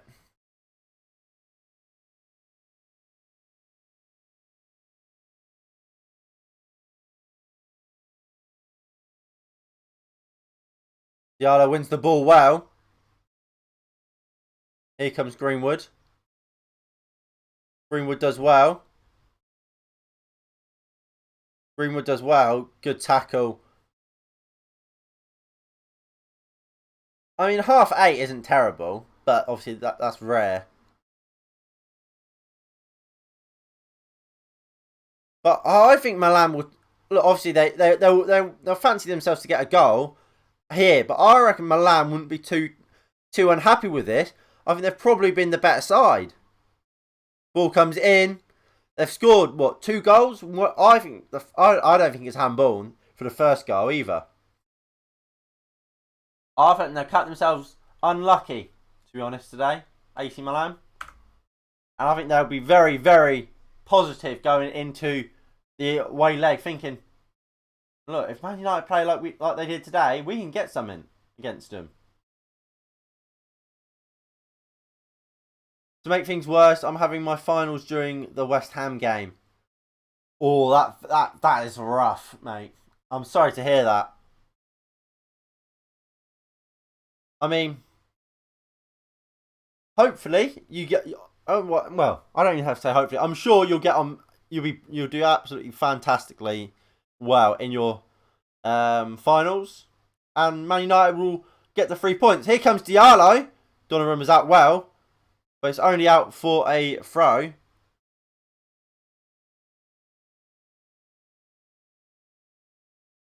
Oh no, Diallo's now got a bit of a limp now. Fuck. Oh, he looks alright now.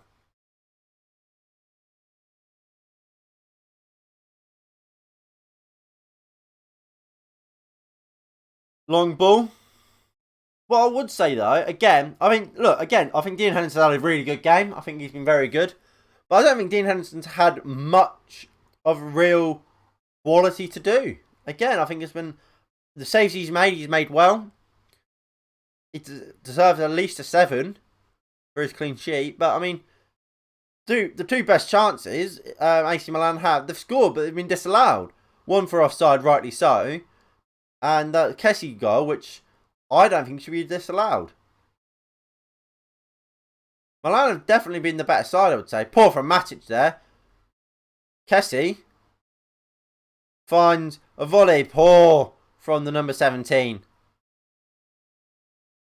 I think it was Leao. But he just missed the ball.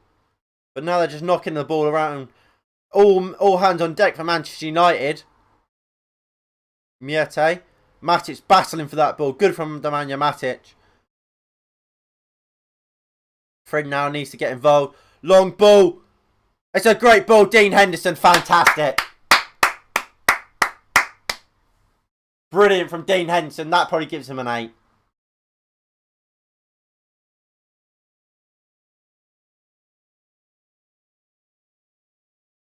Leo has to do better there.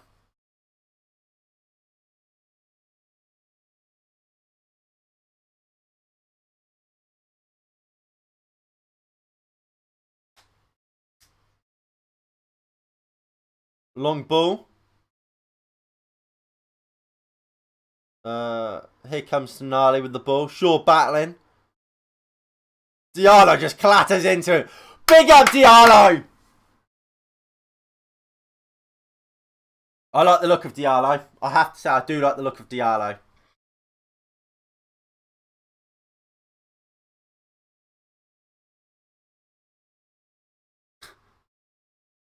Shaw's just having a go at Tonali. Just pulls him up.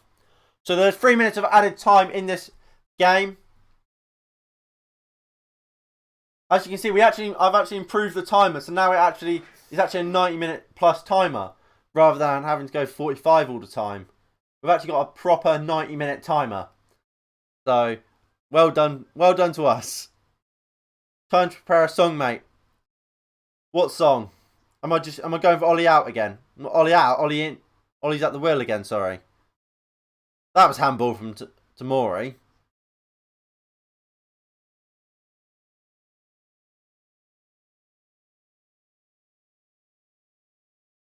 Lovely turn by Liao. Strike out for a corner. I don't believe you. I don't believe that there's a goal. I don't believe you.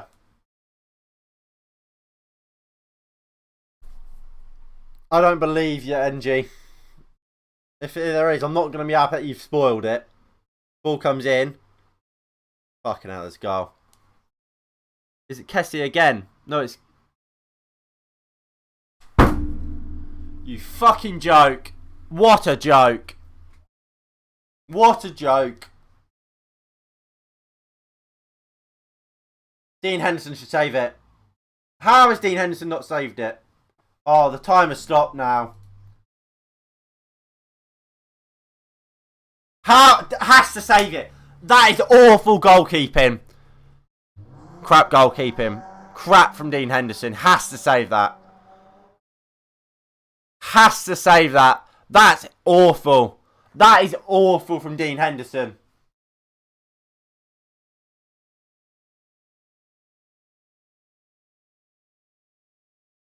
He has to save it. Has to save it.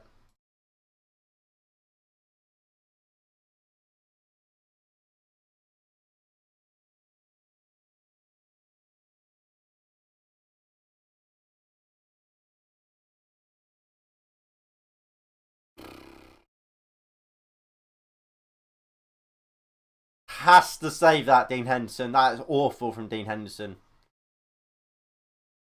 If that's David De Gea there, pelters, awful. And that'll be it. Yeah, defence was poor. McTominay, Maguire, Matic, all plays there you expect. Go and win the ball. We end the game. Why are you smiling, Ollie? This is what annoys people. Ollie smiling as he goes and shakes hands with Poli. I think that's the manager's name. We've been dominated for 90 fucking minutes. Amad Diallo's goal means nothing now, really, for Dean Henderson and to go let in a shocking goal. I tell you what, David De Gea's not conceding that. Awful goalkeeping from Dean Henderson. And look, I said, Dean Henderson had a good game. That probably takes him to an 8. I was going to give Dean Henderson probably man of the match because I thought Manchester United today was bad. I thought we were bad, but I was going to give Dean Henderson man of the match because I thought kept a clean sheet. He's made a few good saves. He's probably the only one I can't say he's done something wrong, but Dean Henderson has thrown away 3 points with a piece of awful goalkeeping.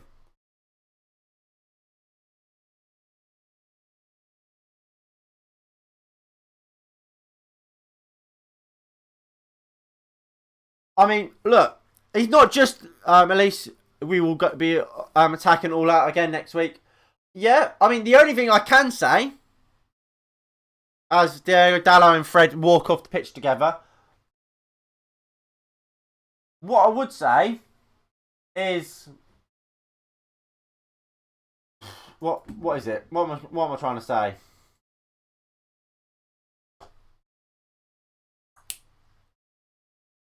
I can't think of what I'm trying to say.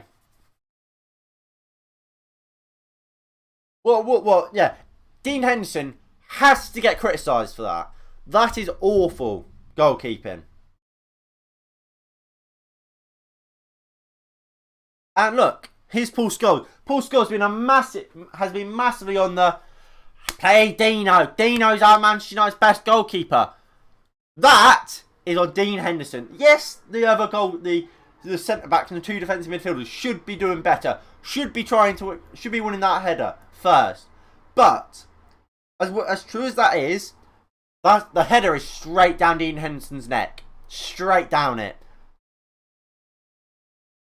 There is no excuse for not saving that. No excuse. And at the end of the day, that cost us 3 points. And yes, we do need to now go for it in the second leg. But I stand by. We could have had this game at least somewhat done and dusted before the next leg and rested. Now we have to go full strength. No one got the prediction right. United Live was the closest, you would say. Predicting a draw, of course, didn't quite happen like that. But there we go. So, right. I'm lost for words. I don't know what to think. It's not good enough, is it?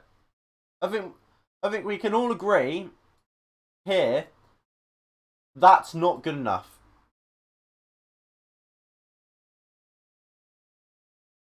We should be winning that game. Oh, it's awful. It's awful from Dean Henderson. And questions has to be asked of him. Dean Henderson's got so much plaudits over the last few years, but there I have to say I think he's cost us. I don't take pride in saying that. I mean, we will get into the player ratings if I quickly load that up.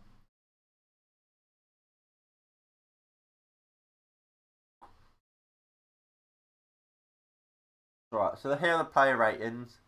What we'll actually do beforehand, though, I'm going to check out who scored. We've been doing this quite a lot recently. We're going to check out who scores his player ratings for today's game. I'm quite interested to see how they review it.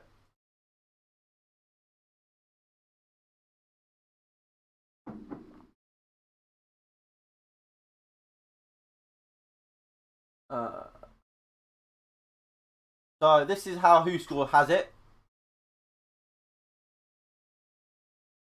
Who's them? Who's the man of the match to them? Man of the match they've given to Kajaya. And I don't think you could go too much. You could argue differently, to be honest. Or you've got the winner. Well, got the equaliser, sorry. But you have to say Stefano Poli's team were the better side. And we're talking just footballing ability. They were by far and away the better team today. Poli's men. And that's a concern. We've seen in recent weeks Porto go to AC Milan. No, go to Juventus. Beat them with 10 men.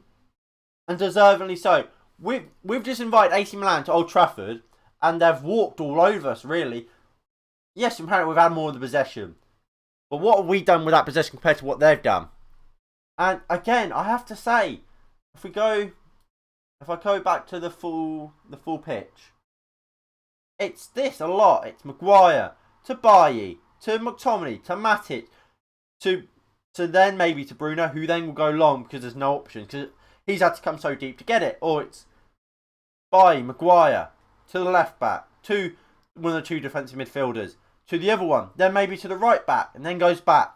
And it's only about 8 passes too late, we decide, let's actually try and attack them. Let's actually try and score a goal. Like I said earlier, we're a counter-attacking team that half the time don't know how to counter-attack.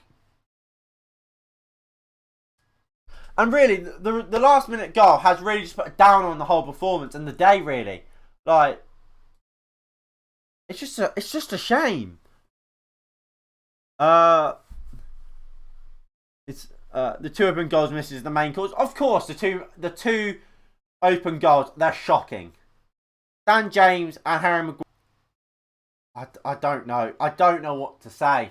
It's just not good enough. It just is not good enough. And look, I think we will probably go to AC Milan, probably win the game there, and look, we'll forget about this. We'll forget about it. But it was a big chance to keep on winning after what was a fantastic performance against Manchester City. But it's the same old, same old. No consistency at all in this team. No consistency whatsoever. It's like I said in the opening 15. We played opening 15. We were awful against Sociedad, but we came back in it. We grew into the game, and we deserved to win the game. Today we didn't grow into the game at all. We didn't grow into it. Against Manchester City, we started fantastically on the front foot. Today we didn't. We didn't at all. It's not good enough. It's not good enough. I'm quickly going to go get myself a drink, and then we'll get on to the player ratings and have a bit more of a chat. That's the main overlay. Brilliant.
Right.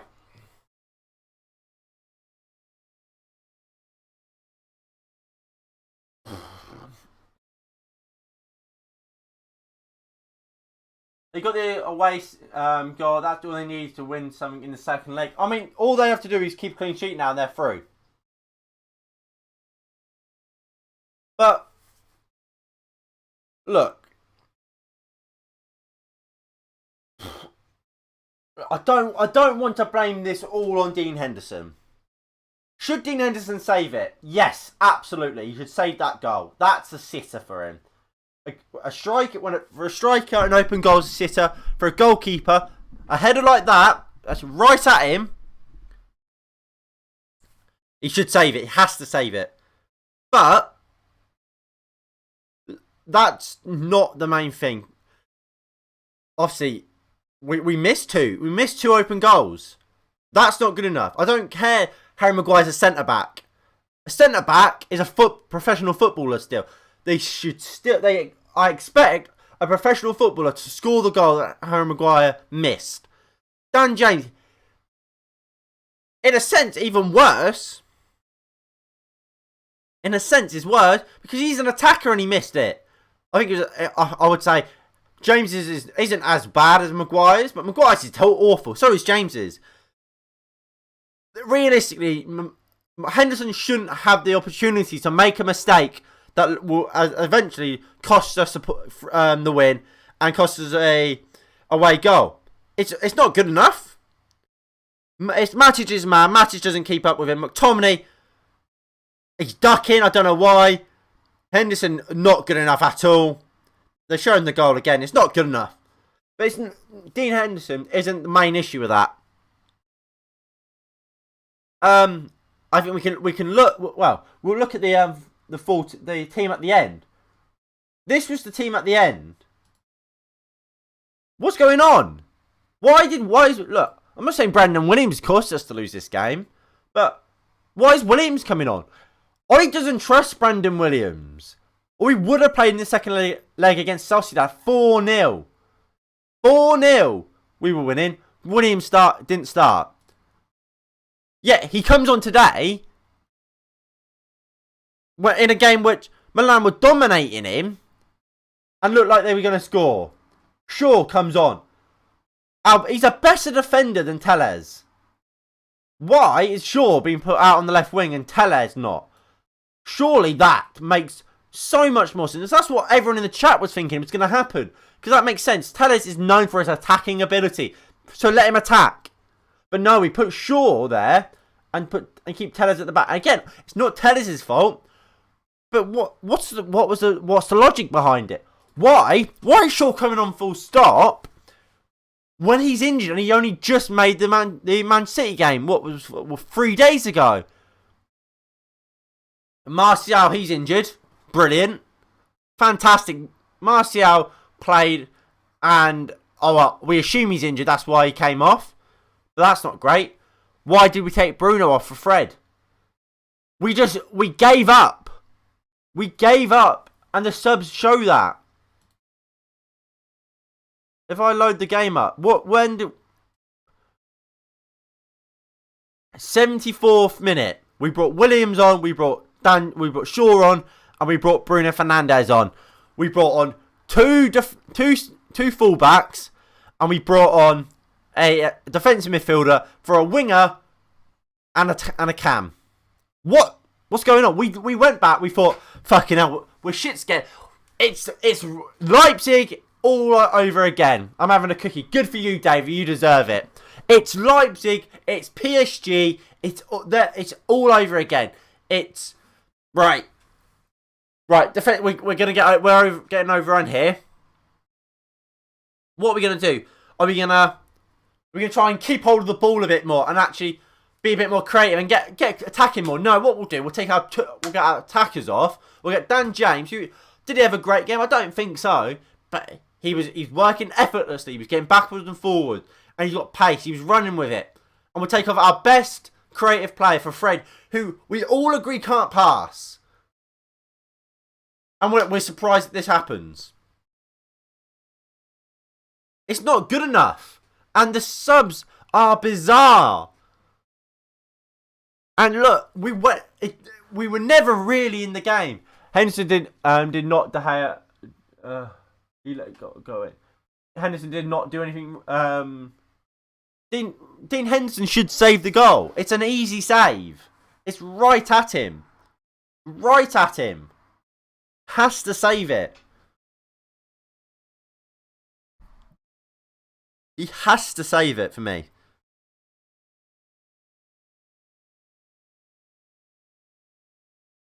But look, if I get the stats up for you guys, double the shots, over double the shots on target. Milan were the better team today. De Gea would have saved it. No doubt in my mind, David De Gea would have saved it. And I don't want this to become a David De Gea versus Dean Henderson debate. Because realistically, I think both are fantastic goalkeepers. But, and look, obviously Dean Henderson, he has to play at the moment because of De Gea being out in Spain. But at the same time, we have to be fair. If that's David De Gea making that mistake, he's getting crucified by not just us, by the press as well. Dean Henderson has been applauded. Get all he does. He can have a good game. He can have a crap game. No matter what, Dean Henderson gets plaudits. He's cost us today, and you won't hear a thing. Like we were saying about Martial, about how Martial played well. Well, didn't get in the ball. And he'll get criticised. But when Cavani has the same game, he won't get criticised. Or Greenwood, Henderson's the same. He won't get the abuse. I hope he doesn't get abuse, but he won't get the criticism that David De Gea would if he makes that mistake. I feel like Lindelof and Bailly are a pair of better defenders. I mean, that's the debate I think we could have for an eternity. Who's our best centre-back partnership? I think Bailly probably has to be in there, plainly for his pace, because I think it's clear Lindelof and Maguire don't work. But at the moment, I don't think Lindelof's terrible. I don't think he's that much worse than Maguire.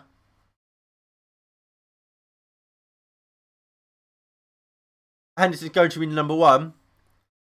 Well, I think it's that. Obviously, I haven't heard Ollie say that. He will continue to be the number one while De Gea is out. But I don't see how he can be our number one. I don't think he's as good as David De Gea. I think we've seen that today. And it's the inconsistency again, which we go on about time after time. Last game, we went to Manchester. We played Manchester City at the Etihad. They're on a 21 game winning streak. 21 game winning streak, and we beat them. 90th minute as well. It's unlucky. Unlucky, maybe, because we conceded in the 90th minute. But unlucky, we weren't unlucky to concede. Like, apparently there's there's another angle of the handball for Kessie, which makes it clear. But I haven't seen it. I don't think from what I've seen, Kessie's isn't a handball, in my opinion. So I don't think that should have been overruled. They've dominated us for 90 minutes. We might have had 2 more possession, but they were the team looking like they were going to create something. We were clear second best today. And look, they've doubled our shots and shots on target. We were unlucky to concede the 90th minute, but they were unlucky not to score beforehand. And the second leg now is completely changed. We have to now go and beat Milan at the San Siro. A 0-0 is fine for Milan. That sees them from away goals. We have to now go beat AC Milan at the San Siro, and that's the concern. Grant could have saved it. I think most people would have saved it. I don't understand how Dean Henderson hasn't. Of course, sometimes goalkeepers make mistakes, but for me, that's not good enough. Man United's last away results versus Milan. We've lost a lot of them. 4-0, 2-0, 1-0, 3-0. But then in 2010, the most recent, we won 3-2. That would see us through, and we need that.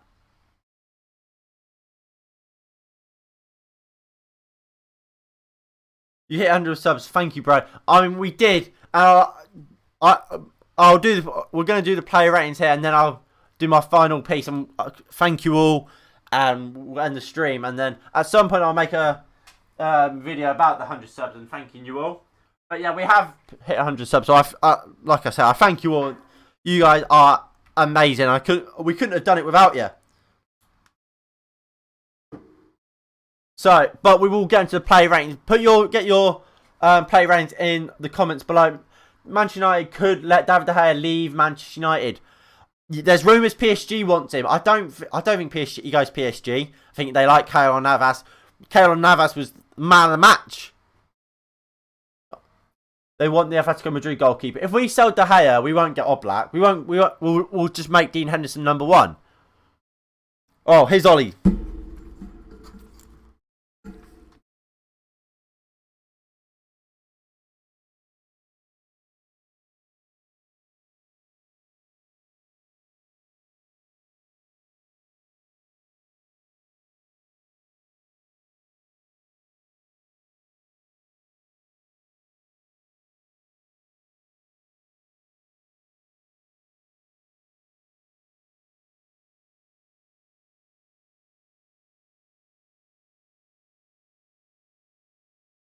Look, Ole Gunnar Solskjaer saying we dropped too deep.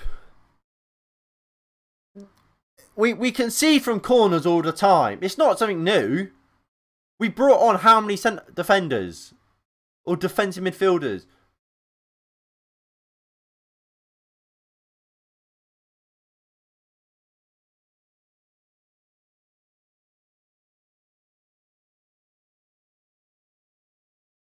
So Ollie's saying we were too slow on the ball and in possession.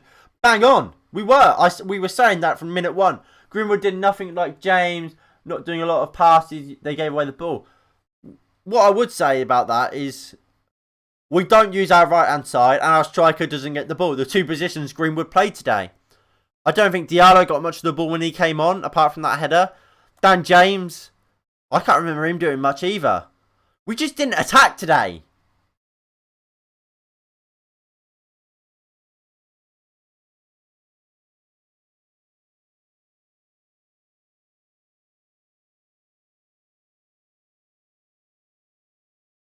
It's like it's this inconsistency that makes me think at the end of the season I want him to leave, because look, that Man City result that makes me think, bloody hell, this man might be able to do something. But then we go back to results like this. I think that is where this type of result is what splits the fan base. Like, I don't think anyone's just happy with Man United beating Man City. Regardless of how we did it, we beat Man City and we won the game. Fantastic. We finished there unbeaten with our winning streak. Fantastic. But then we go from that what was a fantastic performance, to this. And yes, we kind of played the same way. We sat deep and tried to defend.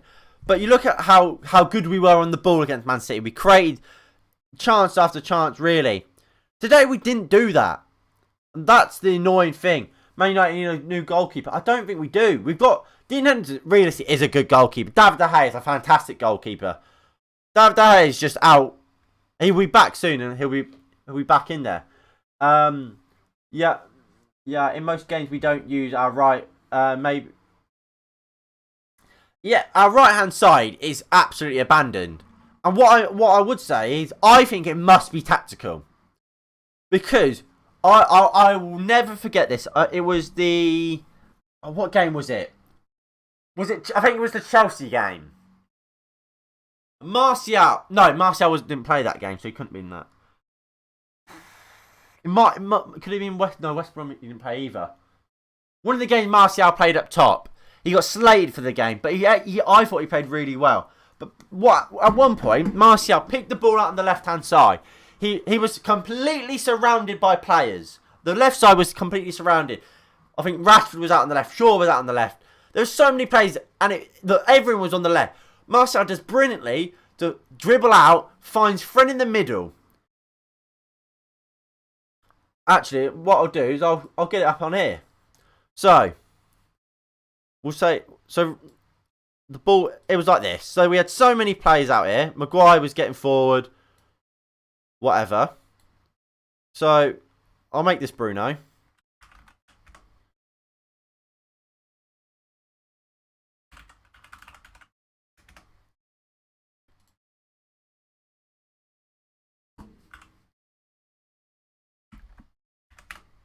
So, it was a situation like this. So, that we had 3 players out on the left. Obviously, that also means there was how many defenders there for... let's say it was West Brom. So there was also surrounded by defenders. Bruno was probably around here. Diallo here. Dan James was making a run. And we just had a player there. I don't know who it was. No, I don't know where everyone else was. But Fred was about here. So Fred was here. Martial got the ball, dribbled out really well, gives it to Fred. In that situation, yeah, hold on, mate. Let me explain this and then I'll read it. So in this situation, so we have 3 players here. Ignore these 2. Ignore them 3. Let me just move them out here. So we have 3 players here, surrounded by players. So there's 3 Man United players there, just full stop. I mean, Bruno might have been slightly out there as well. And it might have been something like that. But we have at least 3 Man United players there. Out on the left. Which also means there's probably about 4 West Brom players. Let's say it's West Brom. So there's 4 West Brom players there as well. What does Fred do? He gets the ball. There's both Wan-Bissaka at the time. Wan-Bissaka and we'll say Diallo was there. So there's Diallo and Wan-Bissaka here. Easily Fred can just give the ball there. Both of them are 1v1 with their man. And you got these 3. Well, these 4. You got Bruno making a run into the box. You got Martial making a run into the box. You got Rashford all making a run into the box. You got Shaw there who can just pick up the cross. But no, he doesn't do that, which would have been the smart thing to do. He goes.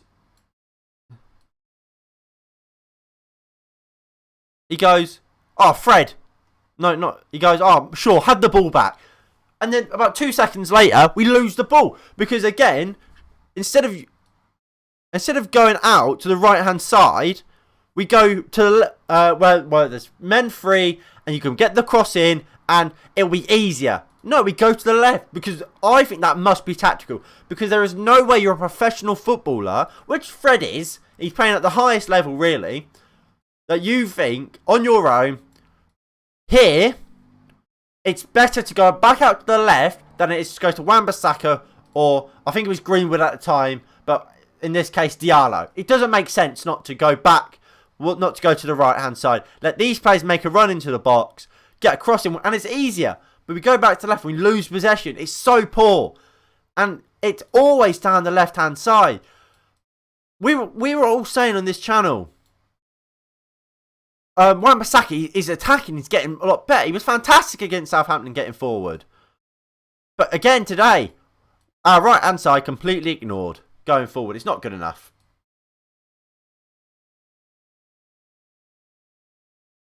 Where did you get De Gea from? We got him from Atletico Madrid. I don't know how much it was. Chelsea. It might have been Everton. Yeah, I don't think it was Chelsea because Greenwood started against Chelsea, didn't he? Not Martial. But I mean, I said it in the game that it won't. I don't know what he's doing, and I've said it so many times. I think it's a tactical thing that we don't play down this right hand side because we don't do it ever.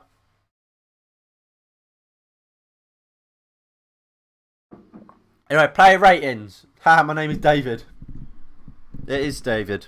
Did I say David? Right, so Dean Henderson. I said I was going to give him a. At one point, I was going to give him a 7 or an 8 because I thought he did everything he had to do well, and he's going to keep his clean sheet. If a goalkeeper keeps a clean sheet, I like to give him a 7.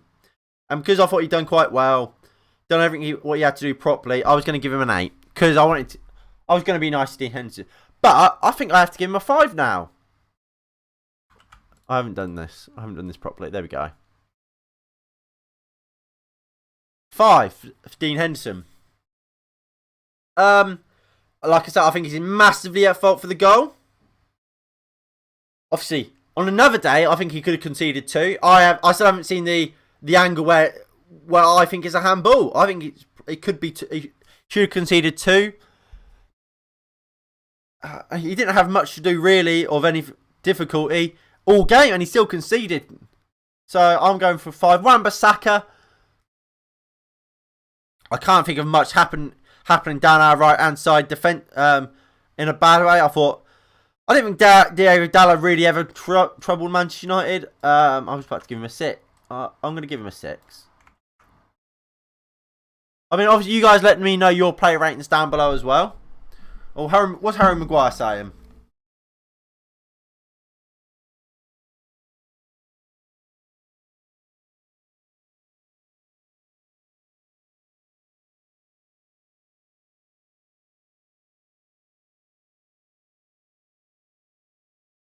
Maguire there saying we didn't play well, which is true.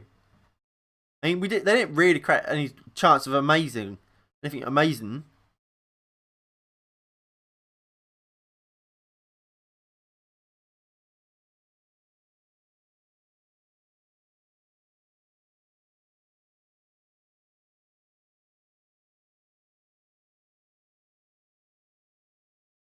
I mean,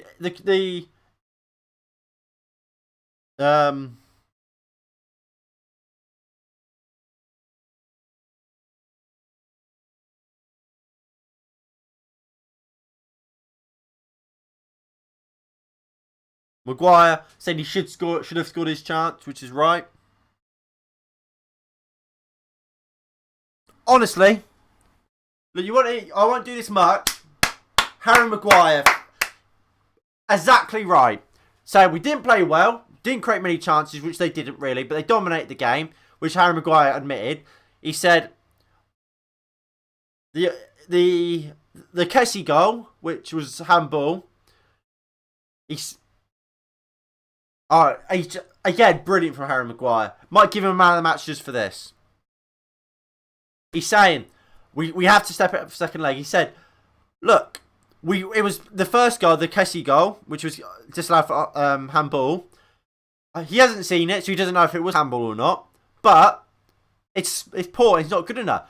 Bang on, Harry Maguire. Look, I give him hate, but that is perfect from Harry Maguire. He's saying he's exactly right. It's not good enough from Manchester United. You can see the way we did. We didn't play well. We have to step it up.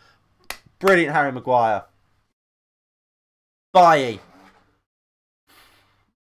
I'm going to give Bailly a 6. Oh, no, I'm going to give them both 7s. I'm going to give them both 7s. That's a really dodgy 7. 7. Bailly, I think he had a really tough game against Rafael Leao. I think he's quick. I think he's physical. He's tall. He's an all-rounder, Rafael Leao. And I think Bailly kept him fairly quiet. Maguire, I thought he was pretty good. Won his headers. I think his press conference there was absolutely bang on. I think he said all the right things. And I think we just now need to see us go and do it. Go and play better. I think them two were bang on. Tellez. 6. Oh, Dallo. What's Dallo saying?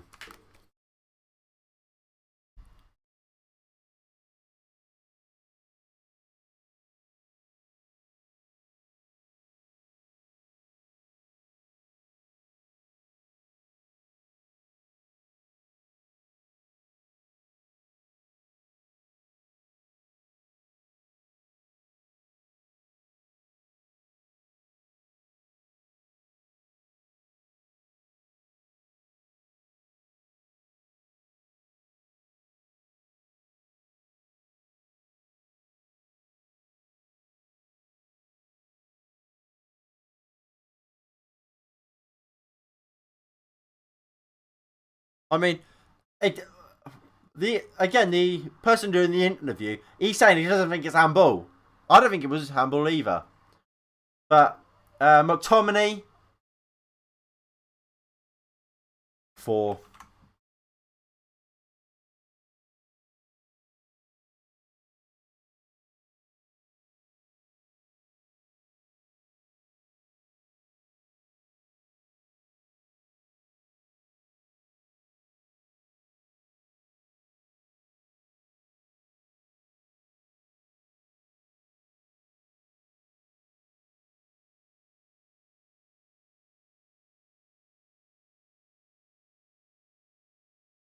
I mean, what I would say about Dalla, I'm looking forward to him coming back. I think he'll give a lot of pressure to Wan-Bissaka, and that's what we need to see. And we hope we see him push each other, because Dallo knows, there is no doubt about it. Diego Dallo is miles ahead of Brandon Williams.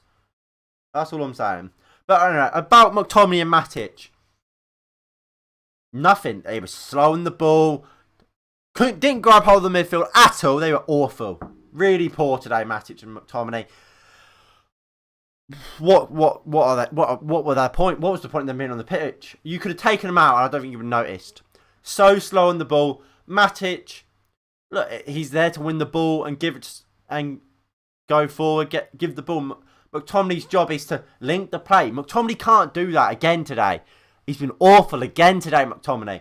Matic, no better really for me. Both of them really poor. Then we'll go to the front line. Greenwood.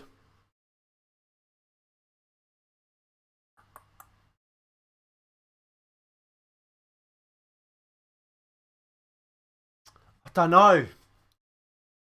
Because I don't think he got much of the ball. When he did have the ball, did he do much? I'll give him a 5. Yeah, didn't do much. Didn't have much to do at all. I think I don't know. There's not much more I can really say about him. 5. Bruno Fernandes, he's gonna get a 6. He didn't get much of the ball, Bruno Fernandes, but when he did well. He obviously got the assist for Diallo. Pretty decent. Not too bad. Not too bad. Not great. Dan James, I'm gonna give him a 4. I didn't think he was much worse than Greenwood. I think that chance he just has to score it, and because of that, I'm going to mark him down. I mean, somewhat similar to Maguire. I think he has to score that. Both of them have to score them goals. They're not good enough. It's not good enough not to be scoring that. And look, Martial, we saw that after the PSG game when he missed that sitter. Pelters. Absolute pelters. James, he's a striker, he's an attacker. He has to do better. And that's what I mean. We need a traditional winger, like Dan James. But, quality and ability-wise, I don't think he's good enough. I think the type of player he is exactly what we need. We need a proper winger that will run with the ball forward, can beat a man, get a cross in, like Dan James will do when he's on the right. On the left, I don't think he's that great, but when he's on the right, I think he's fantastic and can be fantastic. But he can't. He can't score. He cannot score at all. He can't score, and that's why I'm dropping down to a 4. Martial came off at half time. Didn't have absolutely anything to do.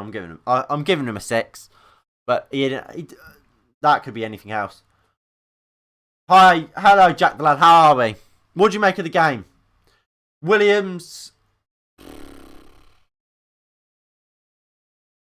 6. Didn't play good enough. Well, didn't play enough. Shaw, 6. Fred, 6. Diallo, I'm going to give a 7. Diallo came on at half time. Just scored. He's got his goal. Got the goal that should have seen us win the game. That goal should have seen us win the game. We didn't win it, which wasn't good enough. Yeah, it was a fantastic header from Diallo, wasn't it? And then Ole Gunnar Solskjaer is going to get a 4. With Ole, we never got control of that game. And I'll give him a little bit, because we're obviously missing a lot of key players. Donny van der Beek, Pogba, Mata. But we've played this midfield before. This isn't like, well, this isn't something that's just that we've been forced to do. In the sense that it's not something we've never seen before, but we're having to put them together because of injuries. Like with that attack, we've seen that attack probably once. That was when Rashford was injured. We was forced into that attack. But we've seen McTominay and Fred, or McTominay and Matic before, time and time again, regardless of if Pogba's injured, if whoever's injured. This isn't something we're technically always been forced into. Today, yes, we were, but that should be better if we've considered that as a first choice midfield at times this season. Realistically, McTominay's not good enough. Fred's not good enough. Matic at this point in his career probably is not good enough. Could they be? McTominay maybe. Fred, I have doubts at times. Matic, I think he's probably done. We need midfielders.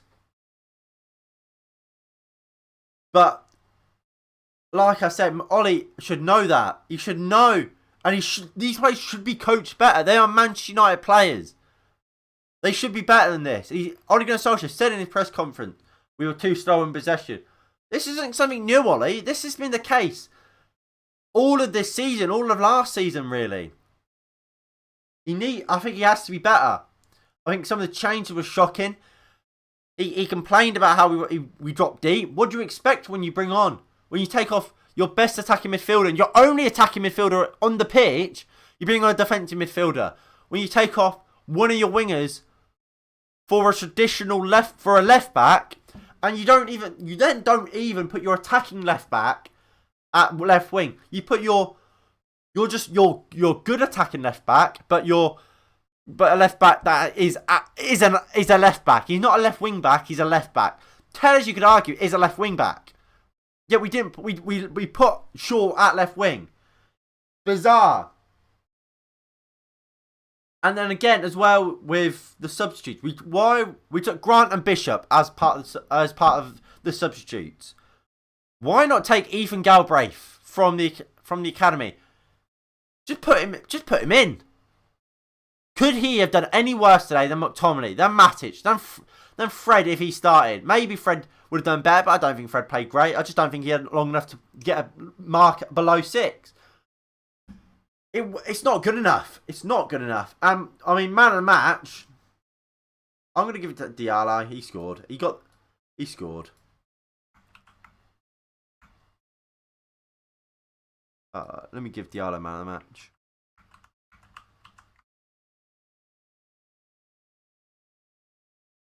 Diallo gets a 7. Diallo with his man of the match and the 7.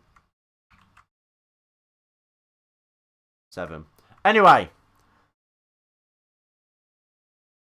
Where's... No.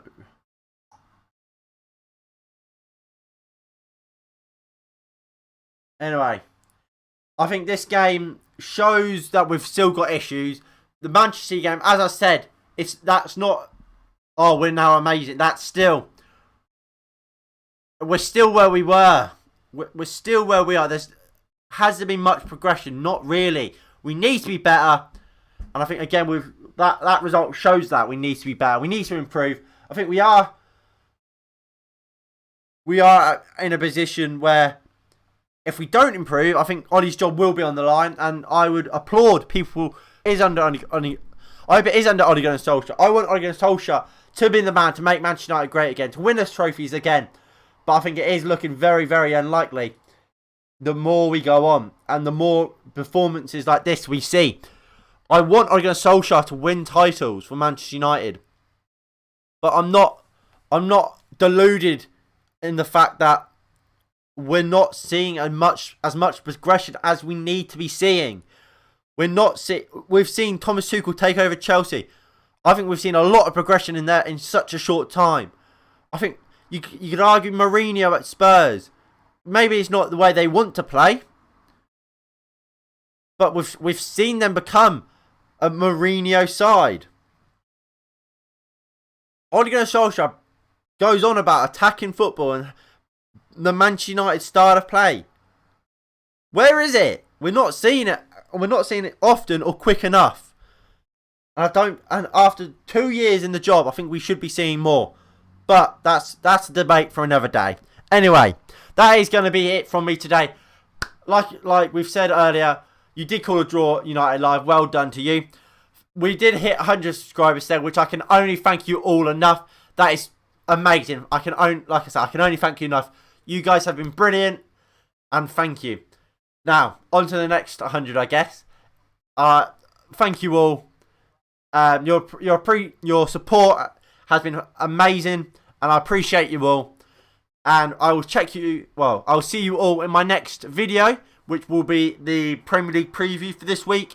We'll then have a match preview for the Manchester United West Ham game. I believe it's West Ham next. And of course, we will be doing a watch along for that game as well. So I will see you all after that in a bit.